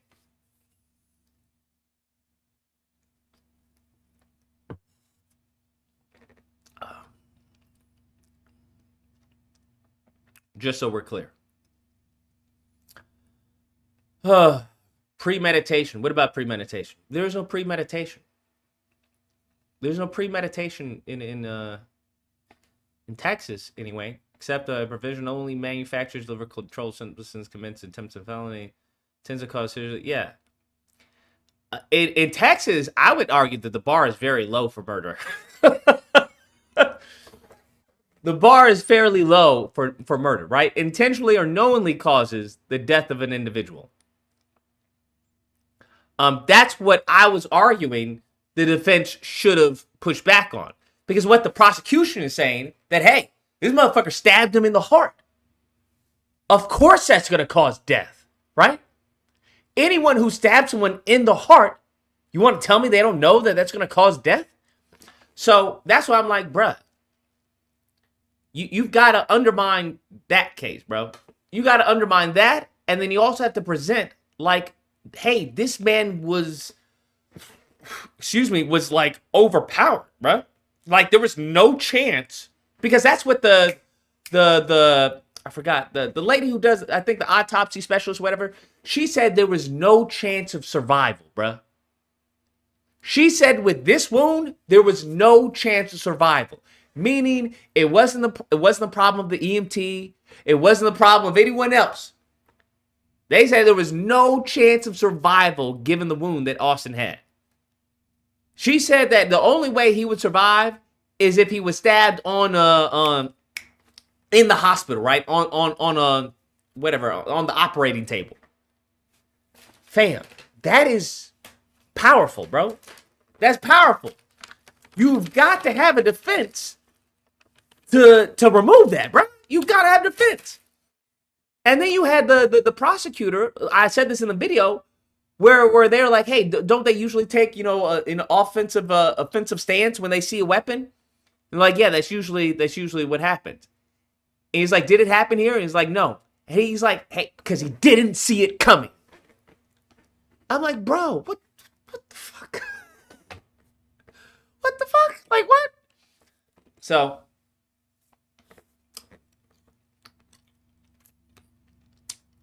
I don't know what to tell you. But we can play this out. Phone lines aren't open. Essentially trying to establish that what Karmelo Anthony was not remorseful after this. Is that what's going on? Well, so one of the big battle lines in this case is over manslaughter, and manslaughter has to do with the intent to kill. And when Karmelo Anthony, after the fact, says, "Is he all right?" and if Karmelo Anthony is clearly under some excitement, it makes manslaughter more and more plausible as a defense. So I think a lot of times in this trial, we're all focused on self-defense. That's kind of the big sexy thing that we like to sort of kick around in debate. But manslaughter, I think, is, if I'm the prosecutor, I'm a lot more scared of manslaughter in this case, taking away my straight murder conviction, and that's why they're trying to do everything they can do to project Karmelo Anthony as sort of non-caring or unemotional. So I think that's... Yeah, that's why I'm like, that's hard. Like, how do you prove that he's uncaring, unemotional when the dude was crying, asking, is he okay? Like, what? So he's saying they're afraid that they try to go for manslaughter because that would undermine the murder charge that they're trying to get him on. Karmelo's innocent. It was weed psychosis. I agree. I should have said that in my video, Frederick. I should have said that in my video, weed psychosis. That's why we saw that. Let's talk about the conversation. It wasn't much of a conversation. So Eduardo Cortez, the officer Cortez, radios the other officers and says, "I have the alleged suspect." And Karmelo Anthony, right after him, says, "I am not alleged. I did it." How does that sort of play into probably the state right now? Well, if I'm Karmelo Anthony and I'm his lawyers, I'm going right back to what we were just talking about, and that's the contrition, the excitement, the fact that we're not hiding this. If you see a murder case, for instance, with a shop, you're not hiding this. That's a good point. They said, no, I'm not the alleged suspect. I did it. So he's showing that he believes that it was self-defense. Because if it was murder, right, you're not going to say, yeah, I did it. That's not how fucking murder cases go, bruh. What the fuck are we talking about? I don't know. It just sounded like he had incompetent defense. But I wasn't in the courtroom. I don't know. Shop owner that kills somebody who is trying to stealing, that guy's going to call 911 and they're going to cooperate with the police every time. So if I'm the defense, that's sort of how I'm playing that. That this was a confession, that there was nothing to hide here. Exactly. And if I'm the prosecutor, I'm trying to do the opposite, right? I'm trying to show that this was flat, that it's a confession, and I sort of leave it at that. And when they're searching him, he's like, "Can we search?" Oh, yes, sir, you can search my. I mean, I've seen a lot of police officers search people, and that usually doesn't go down like that. It can be very, very combative. He had nothing to hide, right? Non-combative. Simply like, yeah, I did it. I told him not to touch me. Right? I was defending myself. But he's like, yeah, whatever. It's almost like he's very much complying with what the officer's asking. But Rebecca, you and I were talking earlier today. The second body-worn camera that we see today is probably one of the most powerful moments we saw in terms of this entire trial. Can you speak to? Yeah. This is testimony. First, we are hearing testimony from Jacob Schulz, another SRO. And he's the officer that actually finds the weapon. And so they show this, but part of what they show, and the way that Bill Wirtske says that we're going to watch some of this video and we're going to see what is happening also with Austin Metcalf. And the family was in there for this, but what we see and what I was actually surprised when it came up was they're working on him and they're doing the chest compressions and they're like, come on, Austin, and you hear the. Bro, that's emotional. That is the sizzle that I'm talking about. That is the sizzle that I'm talking about. What argument does it have that it wasn't self-defense in this video? None. But it's emotional. It gets the people going. Right? You're seeing them doing chest compressions. Oh, that's my friend. That's my friend. That's going to hit you in the field, bro. That's going to hit you right here. Brother, Hunter Metcalf, just screaming and wailing in the background, and it's gut-wrenching. He's like, that's my best friend. That's my brother. Oh, my God. I mean, help him. And he is just distraught. And I think at one point you see him on the ground, and they're trying to help him because he is so overwhelmed. And that was very emotional. I turned and I looked at the Metcalf family, and they're all crying and wiping away tears, and it was... Bruh. That's what I'm talking about. All sizzle, no steak. All sizzle, no steak. What does that video do to prove that it wasn't self-defense? None. But it does make you feel something. That's my brother. That's my best friend. Let me help. Blah, blah, blah. This is what these fools do, bro. This is what they do. During the Haitian Revolution, they did the same thing. Oh my God, I can't believe it. Papa. They'll show you that picture, right? They'll show you that video. Papa, no. What happened, Papa? Wake up, Papa. Wake up. What they won't show you is that Papa was raping and pillaging and fucking and buck breaking his slaves while on the plantation. But they'll show you the video. Oh, Papa, no, Papa, what happened to Papa? No. These motherfuckers is evil, bro. Diabolical. Diabolical. It was very emotional. And I turned to look at Karmelo Anthony, and I saw that his lawyer put, I think, his hand on him, too. I mean, I think that he was also a little bit overcome with what they were showing. Jeremy, how do you take an emotion? You know it's going to be an emotional moment. How do you take an emotional moment like that? So this trial is really fought on two levels. There's the emotional plane, and then there's sort of the technical plane. EMTs don't wear body cameras, so we're not going to see that. And the prosecution called Officer Scholes, the SRO. Greatest PR team in history. Facts. These mofos got the PR of their people on lockdown, bro. They got the craziest. They got the PR of our people on lockdown as well. The PR, it goes back. I think I've seen like at least five, like family murders within like the last 3 days. Like the white guy kills his wife. Bro, there was a YouTuber who got convicted because he killed his wife and then played a 6-hour stream for an alibi. And during the 6-hour stream, he went to kill her and try to act like, well, see, I couldn't have killed her because, I was playing my video game. Bro, not once do you see a video of his mugshot.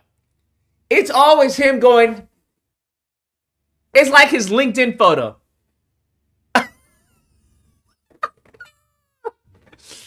Black kid self-defense. It's always the most unflattering, right? The most diabolical image they could get, bruh. Right? If the kid is like photogenic, they'll give like a picture of him looking like this, just. They'll zoom in to the photo, bro. Zoom in so you can just see his eyeball. The eyes of a killer. What? The eyes of a killer? This nigga's claiming self-defense. What are you talking about? You're on the line. What are your thoughts? What's up, Lucas? What's up? So here's my thoughts. So I think that I kind of agree with you. I think that it was self-defense. I think that the brothers came over there. They shouldn't have told him that he needed to move, right? So that was mistake number one. They were aggressive to him. They had, I don't know, 4 people around him, right? So step number 2, as you said, even his own friend, Karmelo's friend, right, kind of betrayed him. So it's now 4 or 5 against 1. He told him, hey, you touch me, something's going to happen. What happened? They touched him, something happened. Unfortunately, that something that happened was a knife to his heart, which is unfortunate. And I do feel for the kid. I feel bad. I don't want any teen or any kid or anybody to really be killed, right? But they shouldn't have gone that far. But here's the thing, though, right? His defense, from what I've heard through all the reports and all that, they did a terrible job. That boy's getting locked up, right? I hate to say it. That's what I've heard too, bro. That's what I've heard too. Like, I didn't hear anything positive from what the defense. And check this out. The jurors were selected in like 2 or 3, within 2 days, right? I've been on jury duty. I was 3 days for a way smaller case, so that was super quick. The prosecution, rested their case, a day or so ago? Yeah. Defense rested their case in a day? Oh, man, that boy getting locked up. He's getting locked up. And so I hear what you're saying, but they got the prosecution, they got the emotional side. Texas law, from what I know, and I could be wrong, but they're charging him with murder because I don't believe Texas law has like a 1st degree, 2nd degree, 3rd degree. I think it's just murder, and then besides that, it goes down to manslaughter, right? So they have to charge him for murder. They have all the emotional aspects of it. They got the defense witness turned on him. So this boy is screwed, one way or the other. That's my thoughts. I don't know. I don't disagree with you, bro. Okay. I don't disagree at all. It's sad, but yeah. I really haven't heard anything positive from the defense. Anyone who's been in the court and been watching the trial, nothing positive from the defense. Well, let me ask you this. If you were to advise the defense, right, what outside of the garbage that that we both heard or lack of any, I don't know, help from their case, what would you advise the defense? How would you play it out for them? I mean, it's game over right now. They're arrested, but I mean, the main thing is to prove that there was a reason for self-defense. Out of everything I heard, I didn't really hear them stress a reason for self-defense, and then secondly, taking out the factor that he knowingly stabbed him in the chest, because they're trying to make it sound like it's deliberate. Right. And that's ridiculous because you're in an altercation. Things happen so fast, even if he knew, even if his hand was on the knife, right? You got people approaching you, blah, blah, blah. That's a quick second reaction. He probably didn't even mean to hit him in the heart. He just like, I want to strike and go. That's what I'm saying. And then Karmelo didn't take the stand. Rough, man. Rough. That's hard, but that's hard to do, to take the stand, even because you mess up one little bit, because prosecution is going to grill your ass. Yeah. You have to be, they would have to have set up, they would have had to role play with Karmelo and come up with every certain situation and everything prosecution can ask and how his mannerisms and how he's looking and how he's answering. And what is he, he's 18 now? Oh, he's going to fail on that all the time. So once again, oh man, closing arguments are tomorrow? Yeah, and they only had 6. I believe it's tomorrow. They only had 6. From my understanding, they only had 6 witnesses. The prosecution had 20. Yeah. But I can see how it'd probably be hard to find witnesses who would go on stand, right, from the school to go against the homie or whatever. Yeah, I don't know why I thought this was going to be a longer trial. I'm just trying to think what. I thought it was. I mean, we waited a damn year and some change, right? And then we got 6 days out of it. So, oh man, all right, brother. Well, anyways, I just wanted to share my piece, man. All right, man. God Appreciate bless. the call. You as well. Yeah. I like I said, I anticipated Monday of next week. Y'all mofos were like Wednesday, Lucas. And I'm like, Wednesday? I'm like, maybe at the latest Friday. And it's honestly starting to look like they may have a verdict by Wednesday, depending on how long, the jury deliberates. But I don't think they're going to be deliberating that long. I hate to laugh, but like I say, you got to laugh through the pain. But I don't think they're going to be I don't think they're going to be deliberating that long. The Nagger's guilty. All in favor say yay. All those who are race traitor, Nagger lovers say nay. Okay, let's go. Come on. Hell, we even had the black lady, fucking Uncle Ruckus. He guilty. I got the rope right here. Now you put that away. You put that away, all right? Save it for later. I said Friday, bro. I said Friday. I genuinely think it may be by fucking Wednesday where they're like, you have the sheriff or I forgot the officer in the courtroom, the bailiff. The bailiff goes and knocks on the jury and he doesn't get a response. He opens the door. They're all like,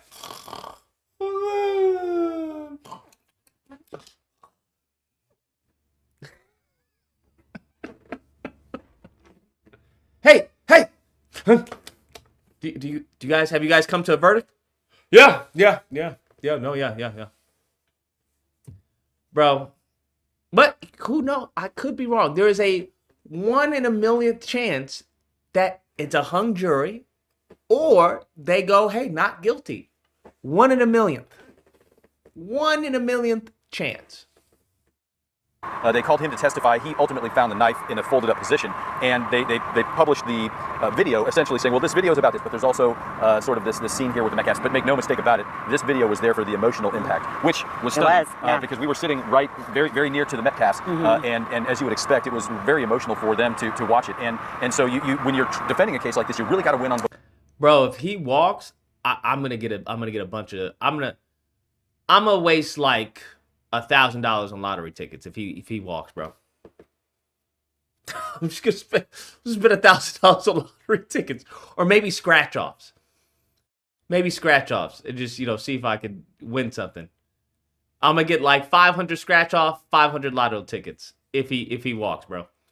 Both planes. You got to win that emotional fight, but you also have to win the technical legal fight. And the emotions in a trial where somebody's died it's pretty palpable. Well, and I think one of the only questions they said, it took you how long to get there or something like that. Well, no, that was the paramedic. No, when they asked the paramedic, thank you for your service. So sometimes they've been a little, gone a little easy on some of the questioning of some of these witnesses. I think the defense. You brought up the weapon. We have to talk about the weapon. That shows up on the body worn camera, and we also see pictures of it, and we know it to be a folding knife, right? A folding knife. How often do you? I'm sure you're dealing with weapons all the time, right? When you have to present evidence like that, and everyone is watching it, and your jury is watching it, right? Where do you take that? So the headline, I think, when we talk about the weapon in this case, was the fact that it was a folding knife that was not completely folded. It was maybe at a 45-degree angle, and it's got a lot. What did Monty say? The catch will be a massive major lawsuit. What? Judge is actually a good friend of Jeff Metcalf. Pictures of them at parties at... You're lying. No fucking way. No way. He didn't recuse himself? Parties and everything. The whole thing was a setup. All this information will be coming out after the court. Nah. You lying, bro. There's no fucking way. There's no way the defense would not find that information. I don't believe it, bro. Also, what happened to that black guy? You're telling me that black guy was just fucking lying his ass off about seeing the video and him pulling him and everything? Is that what you're telling me? Man, some of y'all need to y'all need to go to hell, bro. Y'all need to go straight to hell. Frederick says, if he wins, I might go to the casino. Fam, if he wins, I will go to Vegas and gamble. And I don't even gamble, but I will gamble, bro. I'll do it on the live, too. If he walks, I'll like, hey, we will have a vlog in Vegas of me gambling and me streaming it. I don't even gamble. I don't even play blackjack, but I will do it because, fam, bruh, it will be insane. Y'all better keep your kids safe, though, because they definitely will be looking to lynch somebody. You're on the line. What are your thoughts? Hey! I like being Knicks fan. What? You fuck with the Knicks? You fuck with the Knicks? Knicks. This nigga calls up, asks me if I'm fucking with the Knicks. Black men, I'm giving up, bro. I'm giving up. I'm giving up, bro. I'm Black women, you have my blessing to do what you need to do for survival. do what you need to do for survival. We in the middle of a court case, bruh. Talking about, hey, is he gonna win? You know, what are the chances? Hey! You fucking with the Knicks? You fucking with the Knicks? You think they gonna win?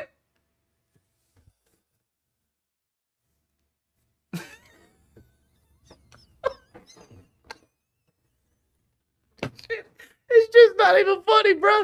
It's not even funny. Little black boy getting set up. You got somebody in the chat talking about, oh yeah, the judge is good friends with Jeff Metcalf. Hey! You fucking with the Knicks? Like, give zero fucks about what's going on.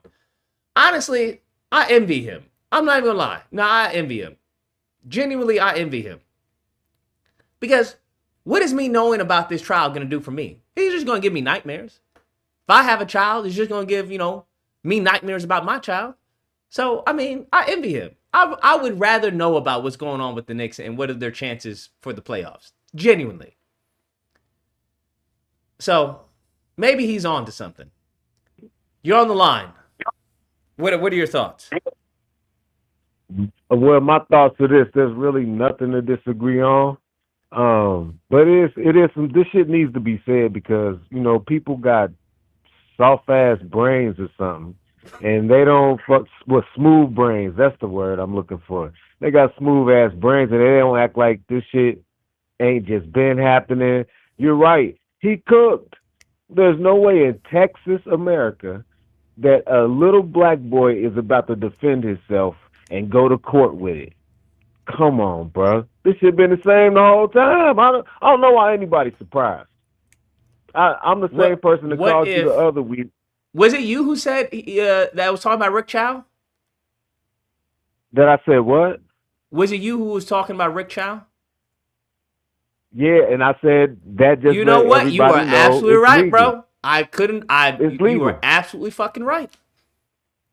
You called it, bro. You did call it. Hey, kudos to you, man. It's legal. You definitely called it. That's what I get out of it personally, Lucas, bro.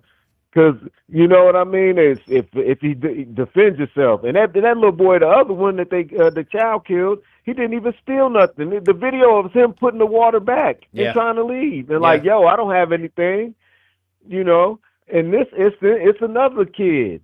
You could just run up on him and bully him. With the one kid, he's 6'2". The black, boys. the little black. A lot of these cases are really just. I don't know. They're telling you got this case, you got the Rick Chow case, and you have the Chud the Builder case. Yeah, but see, the Chud the Builder is more nuanced because even the most racist people in prison, the Aryans and stuff, they don't go for that because their racism is really more to the point and more sinister, and they don't believe in that. They believe in a fair fight because they feel like we can't beat them no way. So they don't appreciate a motherfucker going out there and outing them. You know what I'm saying? Gotcha. And all the people that run behind them and go with their narrative, they just dumb. It's Tuesday. What the fuck? Like dude call up talking about next. They just lost tonight, bro. Like what the fuck? What are we doing, man? Are we? That's the new. Are they cooked like that? The oven's on broil. Like what the fuck? Just need a good shaking. That's all, right? but my thoughts is, man, people need to open their eyes. If you listen to people, such as this brother here and people similar, and everybody got the same message, and you don't, you probably want to switch some shit up because things are moving fast. In the way that things are set up right now, and the way they trying to wipe everything down. They said DEI and fired all the black pilots, planes start crashing. And then they still try to blame DEI. I couldn't believe that. And then still trying to blame DEI. Y'all just got rid of everybody. Nigga, we gone. Oh, man. We out here at the unemployment office. And y'all talking about DEI. I'm like, what the fuck? Crazy.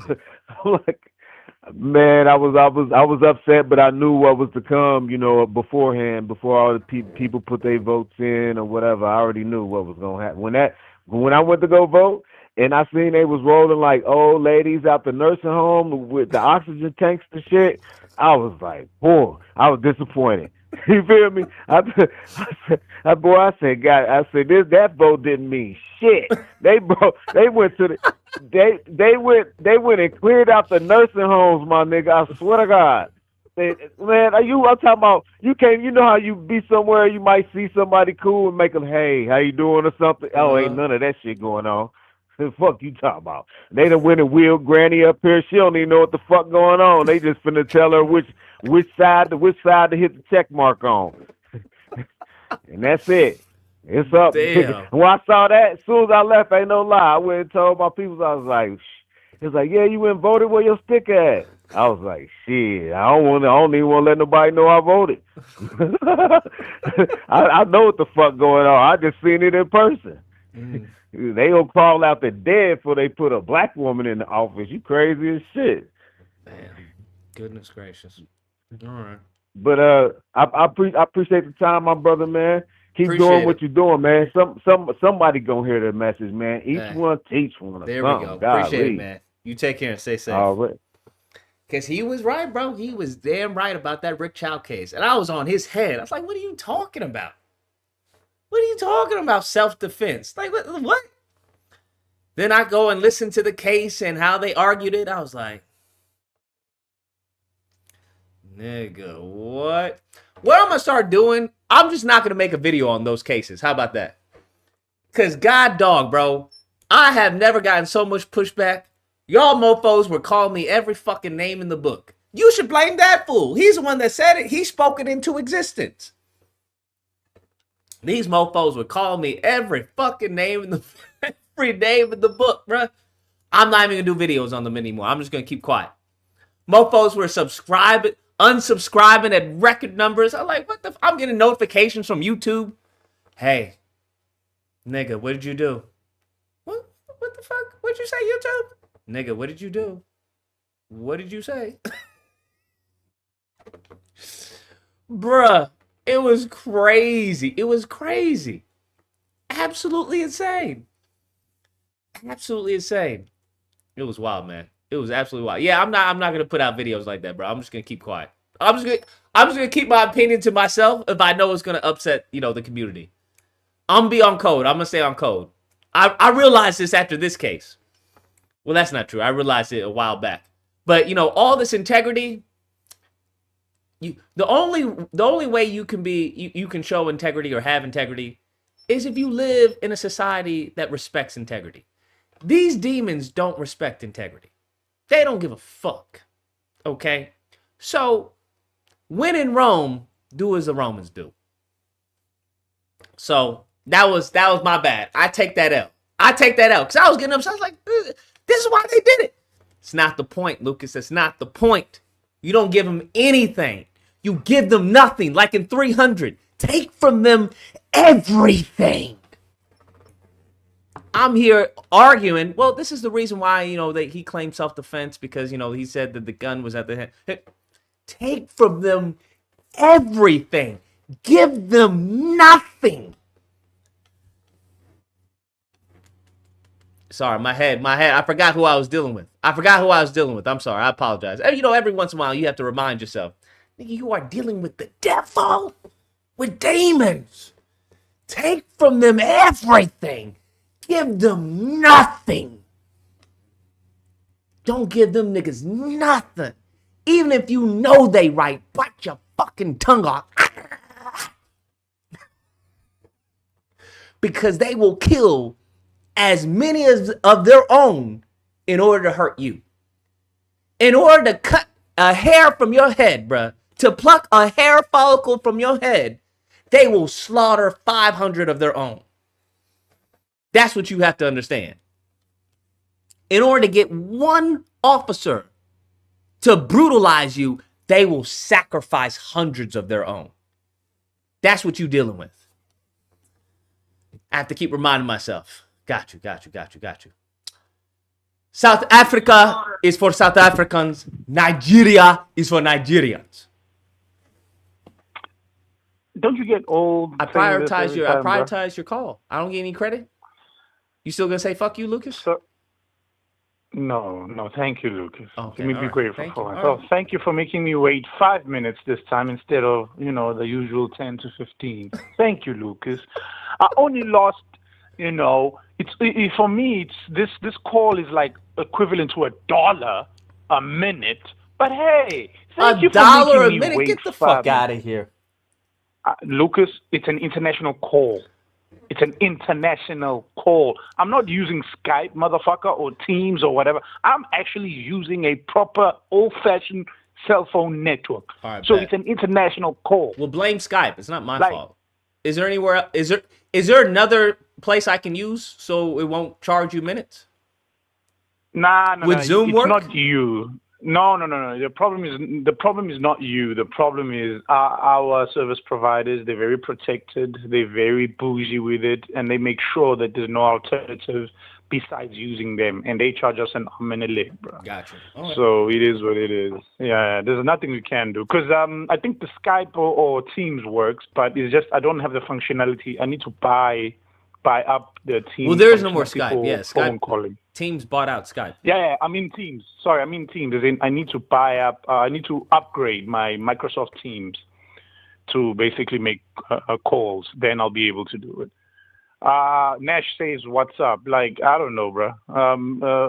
Does Lucas use WhatsApp, bro? Is he willing to do that? Yeah, I'm on WhatsApp. Let him decide.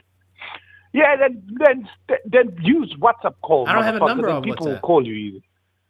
There's a number over there, that 32350. There's a 250-1828. Motherfucker, use that as a WhatsApp number. What's wrong? Don't be lazy. Okay.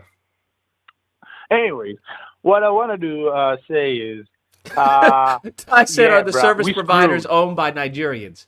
Okay, you get your mod shit back for that. That is funny. That is funny. That. You get your mod shit back for that But one. That was Ty, funny. no, Ty. There's no Nigerians who own. In fact, a lot of South African companies are running Nigeria, by the way. This is why South Africa is a superior country in Africa. But anyways, let me not talk too much about that. And before people Foundation call South me African. an arrogant South African, I'll be called an arrogant South African. I get it with America. I really get it. I get why you arrogant and say, fuck everybody, we number one. I get it. I get it. Because Okay, everybody good. wants to be number one.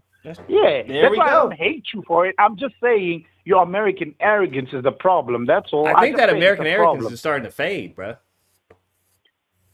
Nah.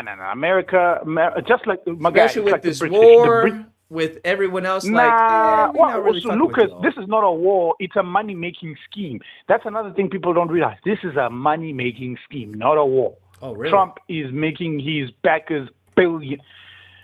He's making them billions. Because this was, people would think, oh, Trump is dumb. Trump was pushed to make these decisions, right? Trump is told to do these decisions because it benefits his fundraisers, his financiers. We all know this. I was just checking, a debate with, Mehdi Hassan and Patrick Bet-David. I don't know if you want to watch it. I saw a clip of that. Patrick Bet-David is a fucking idiot. Dude, it's it's insane. even worse. You know what makes it worse, Lucas, now? You know what makes it worse? So Patrick Bet-David was basically criticizing his co-host, Adam, for getting washed by Kyle Kalinske on the Piers Morgan show, right? Like they mopped the floor with him. Now, Mehdi comes to his show and wipes the floor with PBD. And I'm like, and here's the interesting part. For me, I'm not interested in that, oh, somebody got, BTFO'd. I was looking at the comment section. Jesus Christ, as much as there are a lot of people who are calling out Patrick Bet-David, I saw too many white names and white-looking faces on the comments saying, fuck you, go back to where you came from. My man, it's over. Wait, it's to over, who? Guys. To who, PBD or Medi? No, Medi. They were telling then Medi to go back to where you came from? Yep. And Medi was explaining very articulate, like, so one of the comments was not defending, but articulating that 9/11, America deserved 9/11. When you say that, Americans lose their mind. I don't know what's wrong with you Americans, but if you really think about it, you kind of do deserve it because you created 9/11. Like the terrorists, the people coming into your country bombing this. Well, this was created by the United States government. So yes, by saying you deserved it, that's basically the implication of it all. But Americans somehow have this cognitive dissonance when it comes to 9/11, and they just lose their shit. So he was basically explaining like all these interventionist wars and all this imperialism that America does, it's causing all of these refugees coming to you. But now, instead of acknowledging that, Patrick Bet-David just went, so what's wrong with that? America's number one, America is an expansionist country. And this is why I'm saying it's over, bro. There's no use in trying to do politics, Lucas. Stop, Lucas. Nobody cares. It's all about the money. If you got the money, you can buy your politician. You can get any type of. You want a white supremacist politician, Lucas? Put that on the basket. You want a pro-black politician? Put that on the basket, Lucas. You can have any politician you want as long as you have the money. Fuck politics. And I hate the fact that you still have a lot of people believing in politics. Oh, just do the thing. Yeah, money I hear you, Oxy, bro. Makes I don't know why you becoming a doomer. It's no, it's not about doomer. No. We're becoming anarchist, Lucas. We're making money. Out of all this destruction, the people with the most money are the ones who are going to live. Now, we can have group money. Is that a W, though? It doesn't matter, Lucas. It's happening. It's inevitable. It is inevitable. The point is, it's inevitable. It's going to happen.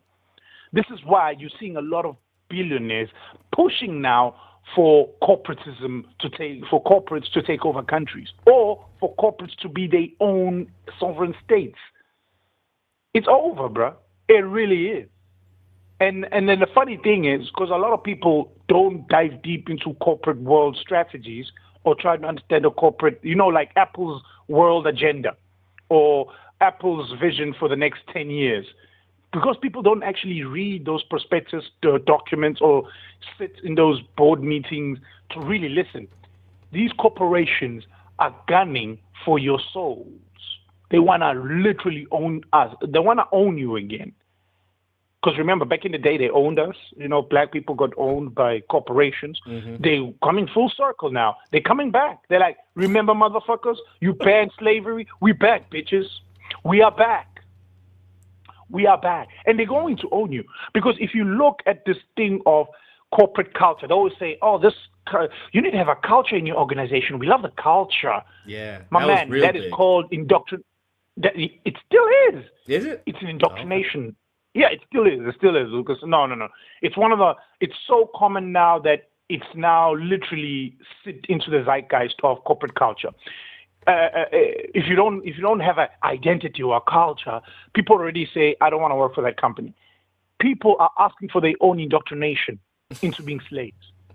Like, bro, I was out on a date with this chick, very, very, very successful woman, like very smart, successful.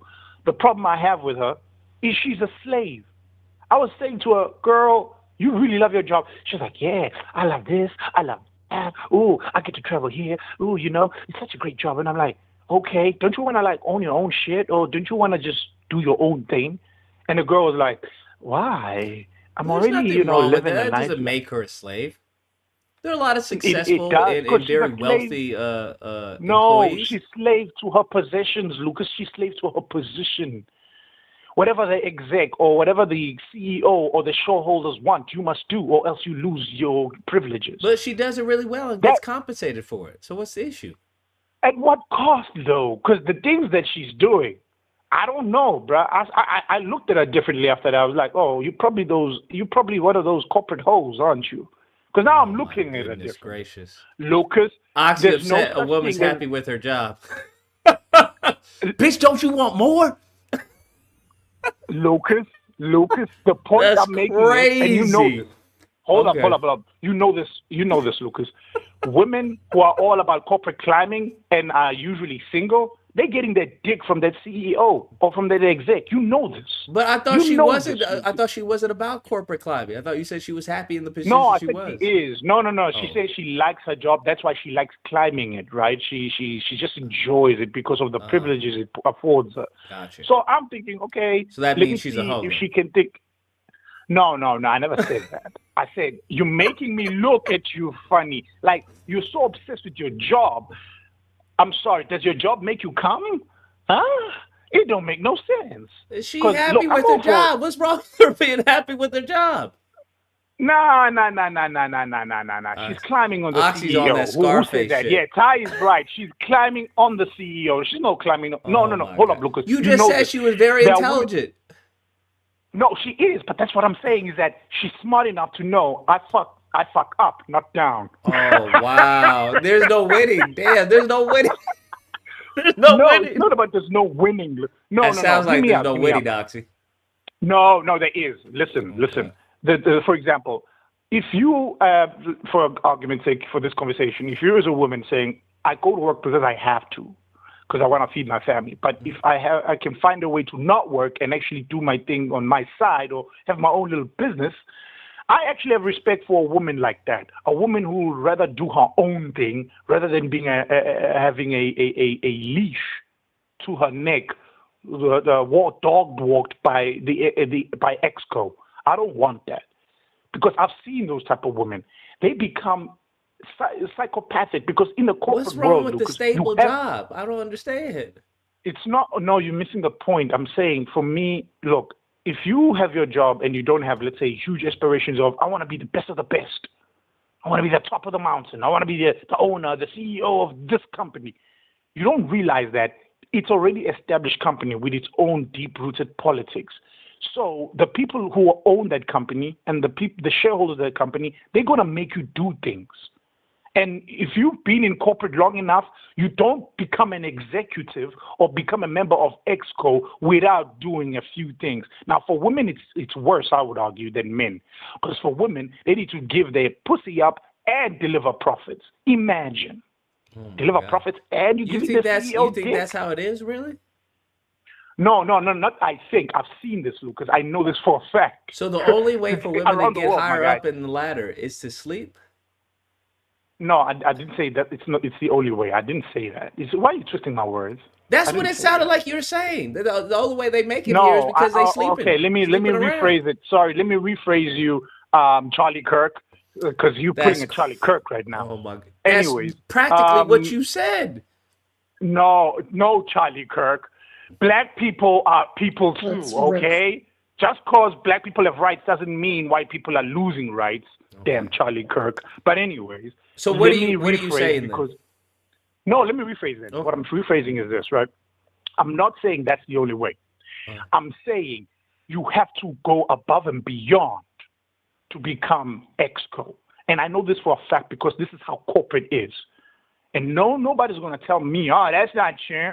My guys and girls, if you haven't been close to management or Exco positions, then you don't know what extra things you need to do. Now, like I said, I feel like in my opinion, it's worse for women because they are expected to do way more than men because it's a boys' club at the end of the day. Now, usually women have to sleep with the members of the Exco who are going to hire her. I said usually.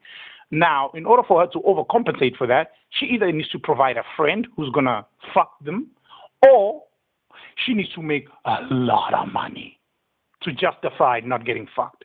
Now, which one do you think is plausible? Giving your pussy real quick or making them a lot of money? let's run that intellectual exercise, Lucas. Which one do you think is more probable? Probably giving it up. That's it. That's why when I'm saying the higher you go up, I would do the same thing.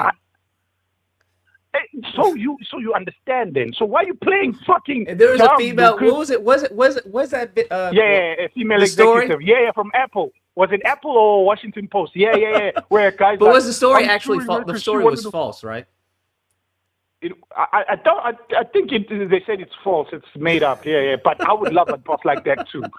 I won't lie. I would sleep with my boss. But actually, hold up. Actually, I did have an opportunity like that, but I couldn't because my boss's wife. Sorry, not wife. My boss's husband, right, is a cop. And not just any wriggly dink. I think you may have been right the first time. Africa. Your boss's wife. Funny. Whatever, man. Oxy snitching on himself. Yeah. I snitch on myself. Whatever. But anyways, hold up. So my boss's basically husband, right, is a cop, right? Not just any cop, but he's basically like SWAT, South African version of SWAT cop. Now, one thing you don't do in South Africa is if the woman that you're messing with has a cop of a husband, a soldier of a husband, a taxi owner, and taxi driver, if he's an owner or a driver, and he's a gangster. Those 4 type of men, if that woman that you want is involved with that type of one of these 4 men, you don't touch her. She's radioactive. Why? Because those men are crazy. They'll come at you and they will kill you. And they will get away with it because they are powerful men, especially if it's a cop who's a SWAT member. So, but anyways, that's why I didn't go for my boss because I was scared of that repercussions. Considering she's messy, she doesn't know how to shut the fuck up. That's another thing that I don't like about corporate fucking around. Is everybody knows you're fucking somebody. They all see you and go, oh, yeah, you're probably fucking that bitch because we've seen you at the after party talking and jiving and grooving. But anyways, all I'm saying is it's over, Lucas. Let's stop focusing on politics. Let's start making money. Making money out of these incels is the quickest way, I'm thinking, right? Like I said, right now, the manosphere is fractured, but it can be brought whole, Lucas. It can, because you will never run out of simps, like I said before. Simps are never-ending product, okay? There are always going to be young men who are going to be frustrated with the dating scene. That will always... I guess he ran out of minutes. That wasn't me, just so you're clear. That wasn't me. He may have ran out of minutes. That wasn't me at all. Let's finish this and we're going to end the stream because we've been going on for an hour, or at least 2 hours so far. Locking mechanism, and they took the jury through what that means. And I think what I took away from that was that Karmelo Anthony probably didn't have this weapon in position to utilize it during this confrontation, meaning that it was more emotional, meaning he was potentially fumbling for it. He had a cut on his finger. It wasn't locked. It wasn't locked. So I felt like that really exactly. It wasn't locked.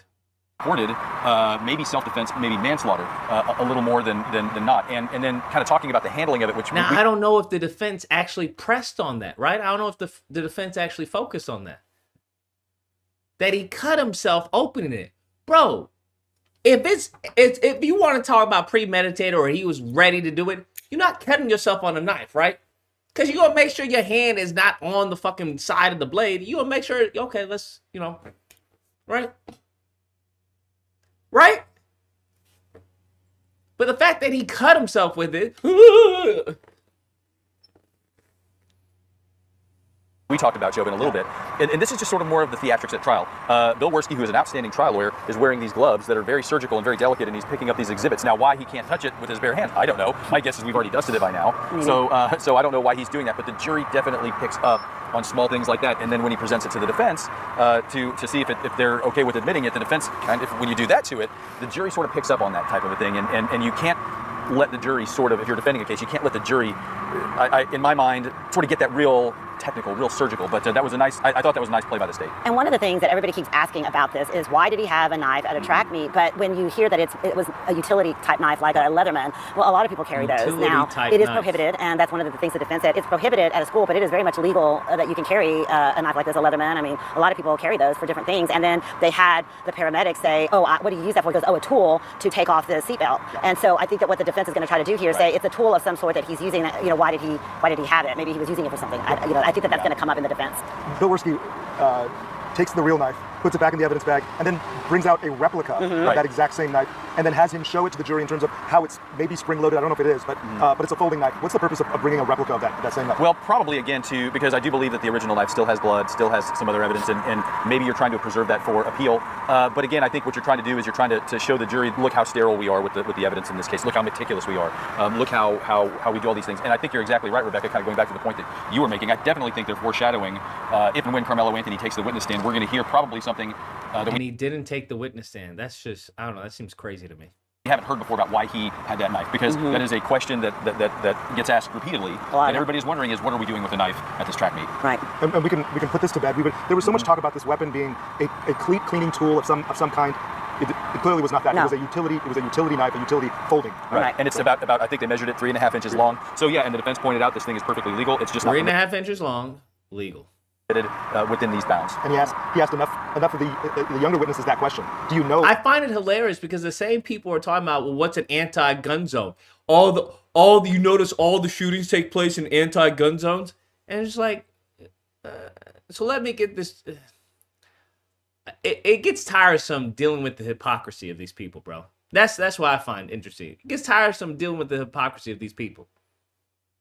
Of anybody carrying a knife at the school, and they all answered no. And I thought that was very interesting because that was definitely a line of questioning where they kept asking the students, and they said, well, we thought he was bluffing when he had his hand in his backpack and he's about to do something because we thought he was bluffing. And then a couple of things that they said, but two of them said was, yeah, we wouldn't expect that here in, say, Frisco, which I thought was, I don't know how that went over with the jury. We heard people in the audience that were not pleased with that comment, but with some of those comments. But, you wonder, about that because they were saying, look, we didn't think that he was going to do anything. We didn't expect a knife to be in anybody's backpack because he can't carry it. So they didn't think that he had any kind of weapon. And I should say there was one witness at the very end, the very last witness did say, I thought there was something in there maybe. Potentially. Right. And he testified that he told Austin, because the testimony everybody says was that Karmelo said something. Hold on, what did you say? You said the coach told Austin to help put up the tent.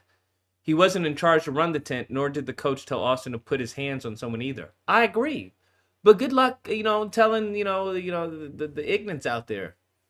They don't hear any of this, bro. All they see is red. They want their pound of flesh. That's what I'm saying. They don't care.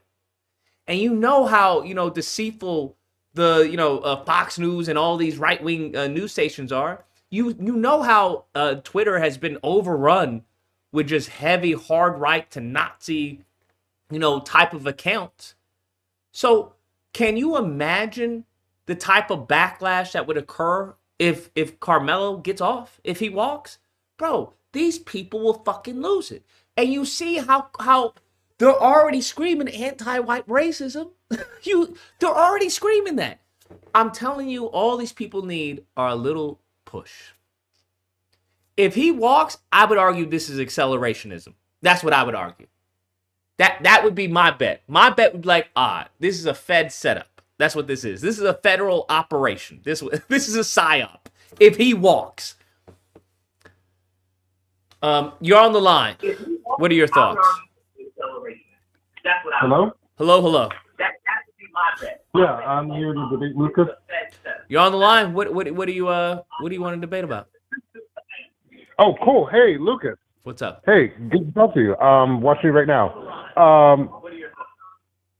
I wanted to debate you about something that you said a few weeks ago about Chud the Builder. Oh, what about him? I think you were wrong when you said that him getting arrested and held accountable wasn't a W for the community. Why do you think that? Because he's being held accountable. I mean, the white ignorance, the linear individual that you talk about, they hate him as much as we hate him. And the only people who are defending him are getting... No, they don't. They're raising money for him. What are you talking about? They believe that this is a freedom of speech issue. No, you got people like Myron, what's his fuckface, and people like that. But you also got people like Nick Fuentes going all like, oh, what if he had done this? Sure, Like, I don't what if a disagree black with person you. had? But I'm talking about the low IQ white ignorance. The vast majority aren't Nick Fuentes. The vast majority are very much in line with Myron. I mean, to be fair here, I think the vast majority of people like Myron, Nick Fuentes, Andrew Tate, like the You last can't put caller Nick who I Fuentes and suspect. Myron and I moved for Duel in the same category. Why not? Because they're very, very different. Intellectually, argumentatively, debate-wise. Okay, I don't follow either that prolifically. I just see what, the stuff that goes viral. And all I see are grifters on the same side. And the only difference is that Myron hasn't got his N-word wake-up call. He has. He just is cognitive dissonance. What benefit does that do for, the narratives he's promoting? Well, I mean, my overall point I was going back for is that Chud the Builder, Chud the Loser, is honking out right now as a guest of the state. Karmelo probably had dinner at home with his family tonight. And I do agree with you. A black man getting justice from an all-white jury is a tall order, but we've seen it before. We've seen a lot of stuff before. Yeah, We've seen it in clips before. What's your point? Yeah, but my point is that, like, with Chud the Builder being currently incarcerated for being a terrorist against the black community by the whites that he thought, he went 10 tones down thinking, oh, I'm going to be able to keep doing this and I'm going to get away with it and I'll be able to unalive one of you and then I'm going to get off. And now what's his reality? We don't know because the trial hasn't started. He's right now eating the cock meat sandwich, if you know what I'm saying. But Karmelo, he's out. His bond got reduced. Sure, but at the end of the day, if Karmelo gets sentenced and Chud walks, what's the point? If, and I concede that is a possibility. But if we don't know what's going to happen. that the system is against, right? That the system has a bias, then why would we put it up to the system to judge? It's the only system that we have, and it's not a great system. No, it's not even a good the only system that we have. I mean, the justice system, I mean. Okay, if you want to say that, sure. But it's not the only system we have. Yeah, I mean, there are different systems, but, going forward with, the court cases that we have, the system is the prosecution gets to present their case, the defense gets to present their case, and the judge gets to decide what's valid and what's not valid, which is a huge problem. I mean, I think we can both agree if Kyle Rittenhouse went free, if that guy in South Carolina, the Chinese guy that shot that black kid went free, then Karmelo should go free. We agree on the facts of that, right? Agree on the facts of what? That, if we're being consistent, if Kyle Rittenhouse got to go free, if that Mr. Chow in South Carolina that killed that black kid got free, then Karmelo should go free too, right? No, those are all very different cases. I mean, yeah, you're right. There are different cases. With Kyle Rittenhouse, you had a defense attorney sitting on the bench as a judge that threw out the gun charge on a technicality. I don't understand what justification there was for the not guilty verdict in South Carolina. I mean, how do you shoot a kid in the back who wasn't stealing, who was running away, and the reason why decide... you get away with that is because it's reasonable doubt. There is reasonable doubt. When they talked about shooting, reasonable doubt here. When they're talking about shooting in the back, they had the person say, the autopsy specialist say, is it possible that if somebody was turning, that the bullet entry would align with, what was shown in the body? The lady said yes. That gives reasonable doubt that it was self-defense, amongst other things. So how about this for reasonable doubt with Karmelo Anthony? The difference here is like I said, witnesses. There were no witnesses when it comes to Rick Chow who saw the shooting. who were who were directly in front of him, around him, and saw, the shooting to testify. In this, there were a bunch of kids there. There was video evidence there. I mean, there really wasn't video evidence, apparently, because there was only one video that was shown in court. Now, whether or not there's other video out there, I don't know, because apparently it wasn't let into court. Well, I mean, I'm not putting it past the system to also have like the defense and the prosecution like low-key playing on the same team. But like, think about it this way. Here's how I've been thinking about this. Karmelo, like you went over the stats earlier. Dude is 5'8", 135 pounds soaking wet. I've had girlfriends heavier than him. Like, if I was a defense attorney, my closing statement would be, take this 5'8", 135 pound girl, woman, whatever, and two 200 plus pound black guys over 6 feet each come and they start shoving her and they start pushing her, like kind of like a reverse time to kill type thing. Like, you don't think that there's I don't disagree with you. I don't know. It just doesn't sound like it was a very good, compelling defense. But I also don't know how the jury is going to respond. Maybe the jury was impacted by the defense and like, okay, yeah, that's fair. Well, and also this goes back to my original prompt. My prompt was, I think that you were wrong about Chud the Builder getting arrested, not being a W. No, I don't think Chud should have ever made it to the justice system. That's neither here nor there. I would never support, violence against anyone. But I think that, I think he should have made it to the justice system sooner. Like, he should, like, the dude is... I'm sorry, I had to hang up on that.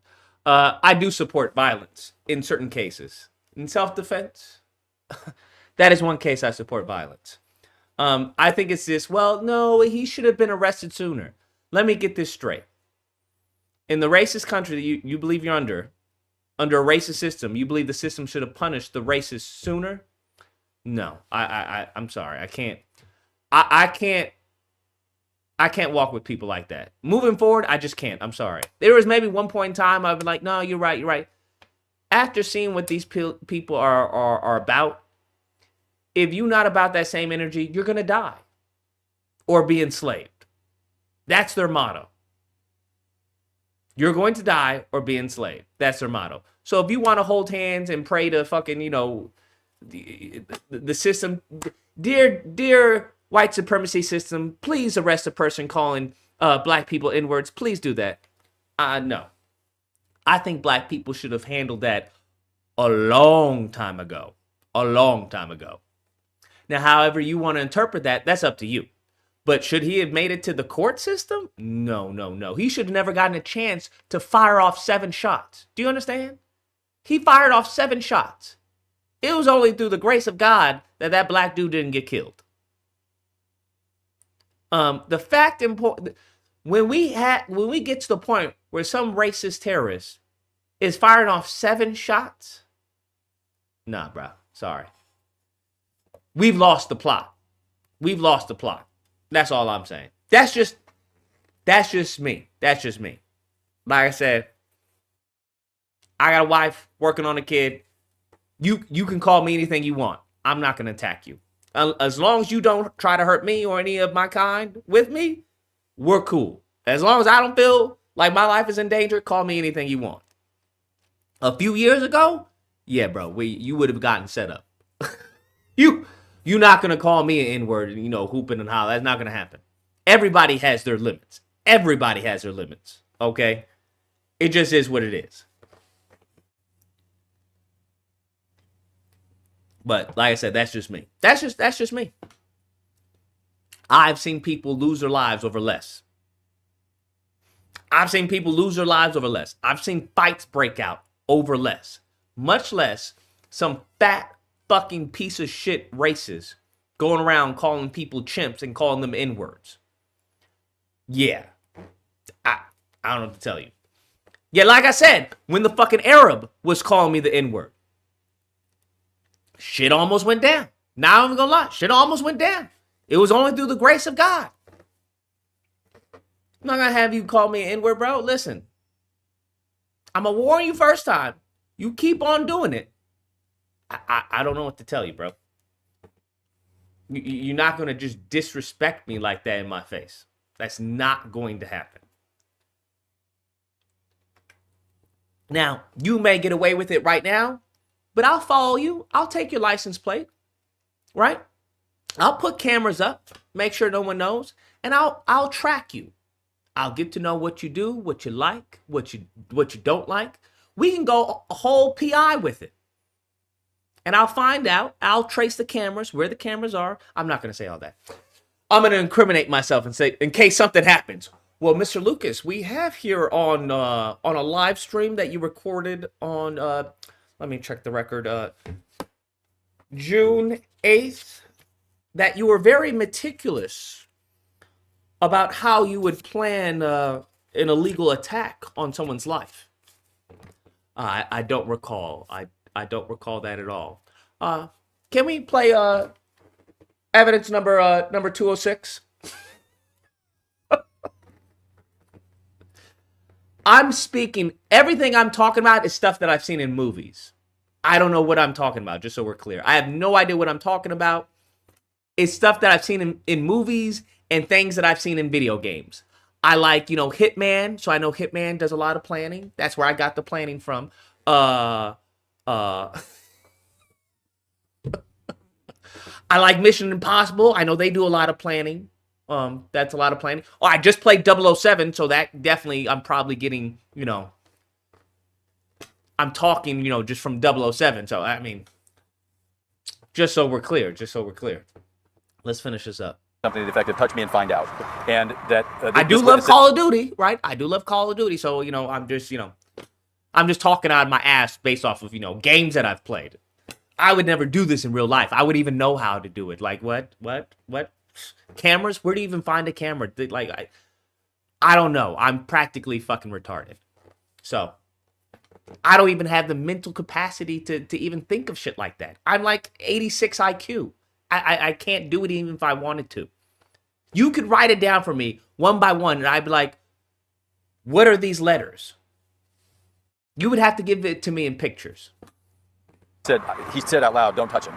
So that was the only one that said something a little bit different. And the other reason was he saw the veins in his hands, and he knew that he was holding on to something. Right. He saw the veins in his hands, and he knew that he was holding on to something.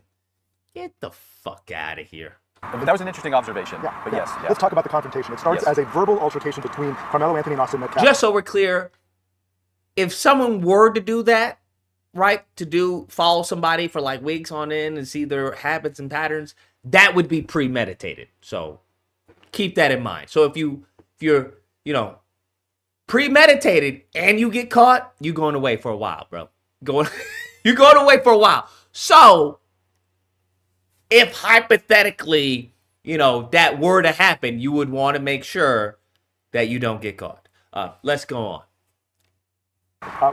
There's a range between how long that lasted. It's between 4 and 6 minutes. Listen to some of the testimony, then it turns deadly soon after that. Let's talk about the push. We have demonstrations happening on the open, inside the court and right in the middle. Let's talk about those demonstrations.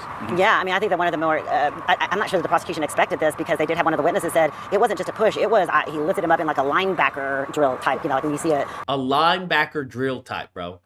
That was one of the prosecution witnesses. All these kids talking about it was barely a push. It was like a light tap. One of the own witnesses said it was more like a linebacker drill, a push. Like, these kids aren't even... That's what I'm saying. Anyone who's listening to the prosecution witnesses, their testimony is fucking... I'm going to put that in a shredder. Because it's all over the place. Linebacker, hit the dummies, and so that's what he said. And so it was, and then the last witness, I was not there for that, but you said that he said, oh no, he felt it. Right. Yeah. So a couple things to sort of think about here. He said he felt it. Come on, bruh. Karmelo Anthony was sitting down. Nobody said that he had stood up and really until after the stabbing. So all the witnesses agreed that he was sitting down. All the witnesses agreed that Austin Metcalf was standing up, probably on the row beneath him. Austin Metcalf being a bigger guy, still probably over him. And yes, a surprising moment. And these are teenagers, and they're all going to testify sort of differently. But the first two witnesses characterized the push as kind of on the aggressive side. One said it wasn't very light, but it wasn't very hard. And then they got into the debate over the linebacker drill, right? And of course, Austin Metcalf played linebacker in high school. So the jury definitely got the impression, I think, initially, that this was kind of a more aggressive push, right? So you see the framework for the defense really forming there because, okay, we've got Austin Metcalf, who is 6'1", he's a linebacker, he's a big guy, he is in motion, he is moving, and he has said, he's told, don't put your hands on me, and then he makes an aggressive push like that. These are all things I absolutely think we're going to hear and see in the closing arguments, but later witnesses who came down sort of minimized. Their observations were a little more minimal than that. And no, it was more of a brush. And a lot of these witnesses, I don't know, and it's just bullshit, bro. Like, come on now. Oh, it's more of a brush. How do you go from this is a linebacker push to it was more of a brush? Those accounts are so stark in contrast that somebody is lying, bro. Sort of pointed out, might be respectful towards the Metcalf family. Also, they're in a very structured, authority-laden environment. Exactly. So they all said that Karmelo Anthony was the one that provoked the harm, but nobody testified Karmelo Anthony moved or did anything or stood up or physically provoked anything. And one said, exactly. You provoked the harm by sitting down? That he was actually joking and laughing right before that. And I thought Now, this is from people who are like thinking about this logically. I don't know if that's the jury. I don't know if that's the jury, bro. I don't know. I don't know if they can take into account, I wonder if the kids who are friends with Metcalf are giving testimony that's friendly to Metcalf. one of the things that was really effective by the defense is they used the resource officer to say, have you ever been to a confrontation where somebody was seriously injured by just using your hands or your feet and they didn't have a weapon? And he's like, well, yeah, you can cause serious bodily injury with just your hands. And that's Now, that's the thing. The resource officer, that's good. I just wish I had more of that testimony, right? I wish someone else actually recorded it. I know you can't, but I wish somebody took like better notes, because that could be powerful. Resource officers saying, yeah, no, you can actually do freaking harm to somebody without a weapon, because you have got to hit that point that, hey, that knife was fucking needed. That knife was needed. Because if you don't hit that point, it looks like, hey, this is excessive force. All right? Why did you bring a knife to a fist fight? The thing was, there was no fist fight, fam. Who told you it was a fist fight? Who said, okay, go, fist fight? We already saw that Austin Metcalf has no problem with escalating. We've already seen that he has no problem with escalating the situation. Not trying to diffuse it, right? He had no problem escalating. Went from talking, then to close contact, then to threatening, then to physical contact. He has no problem with escalation of force. None. So to act like, oh, it was just a shove, who's to say it was going to be just a shove? Let's keep it a buck. Para is a snake. Para is a snake. A few of these teens are straight lying, and the white Asian jury is going to eat all of this BS they're peddling. They already made their choice. This is theater. Damn. Man, listen, like I said, I hear you. That's what I'm expecting. But if he walks, we're going to Vegas, baby. We're going to Vegas. If he walks. It's going to be, again, what the defense is setting up for a self-defense. Like, he didn't have to have a weapon if he thought that he was going to get pounded or injured severely if somebody's going to beat him up. Right. The discrepancies we're hearing between the witnesses, how much does that change the trajectory of these things? One says it's a complete incredible discrepancies. One-handed push. Another one says it's a light push. The other one says it's a lineman move. How much does that change things? I don't know that it does. I think the more and more the jury hears it, the more and more the sort of the overall story congeals. When you have 6 witnesses who say one thing, and then you have another witness who says something completely different, I think the jury might just sort of discount more observations from that person. But I think they're making clear who was where, who was standing where, who was closer, who had a better vantage point. And so they had one witness who was from a completely different tent. So they're trying to get it from sort of different angles. And there's probably some other strategic reasons for these witnesses too. For the witnesses, for the teenage witnesses were African American. champion, and I can't help but think that maybe there's a strategy behind that also. Yeah. You wanted to add something, Rebecca? No, I'm good. Yeah, so it's important for us to talk about the noise. Right. Noise, literal noise outside of here. There were some confrontations, and I know you were a witness to some of that, Rebecca, not far from where our campus they've had, throughout the last couple of days, they've had people shouting and screaming at each other. And I want to really preface this by saying that there are a lot of people that have come in from out of state, not from this county, or out of, other places that are not paying attention to anything that's going on in the trial. They're actually spreading rumors on social media of things that never even happened in this case, or is being testified in the courtroom because they don't care about what's happening in the courtroom. They are here for TikTok clicks, or they are here to instigate and incite some things. And you can tell because they're shouting racial slurs at people, or they're all yelling at each other, and it's kind of on both sides. They want to make this trial something that it is not. Right. About race. And I know every legal expert. Nigga Night just went live. Okay, bet. I'm not gonna steal her thunder by watching her live. But you can watch the rest of this. I'll go and check out her live. We'll see what goes on, bro. Everyone, take care, stay safe, keep Melo in your prayers, and we'll see what happens, right? If we get the dub, we go to Vegas, bro. We party, we celebrate, because we finally get to defend ourselves against demons. If we don't, we don't. We continue on. It is what it is. Everyone, take care, stay safe. I appreciate all the support, all the supers. Means a lot, helps out a lot.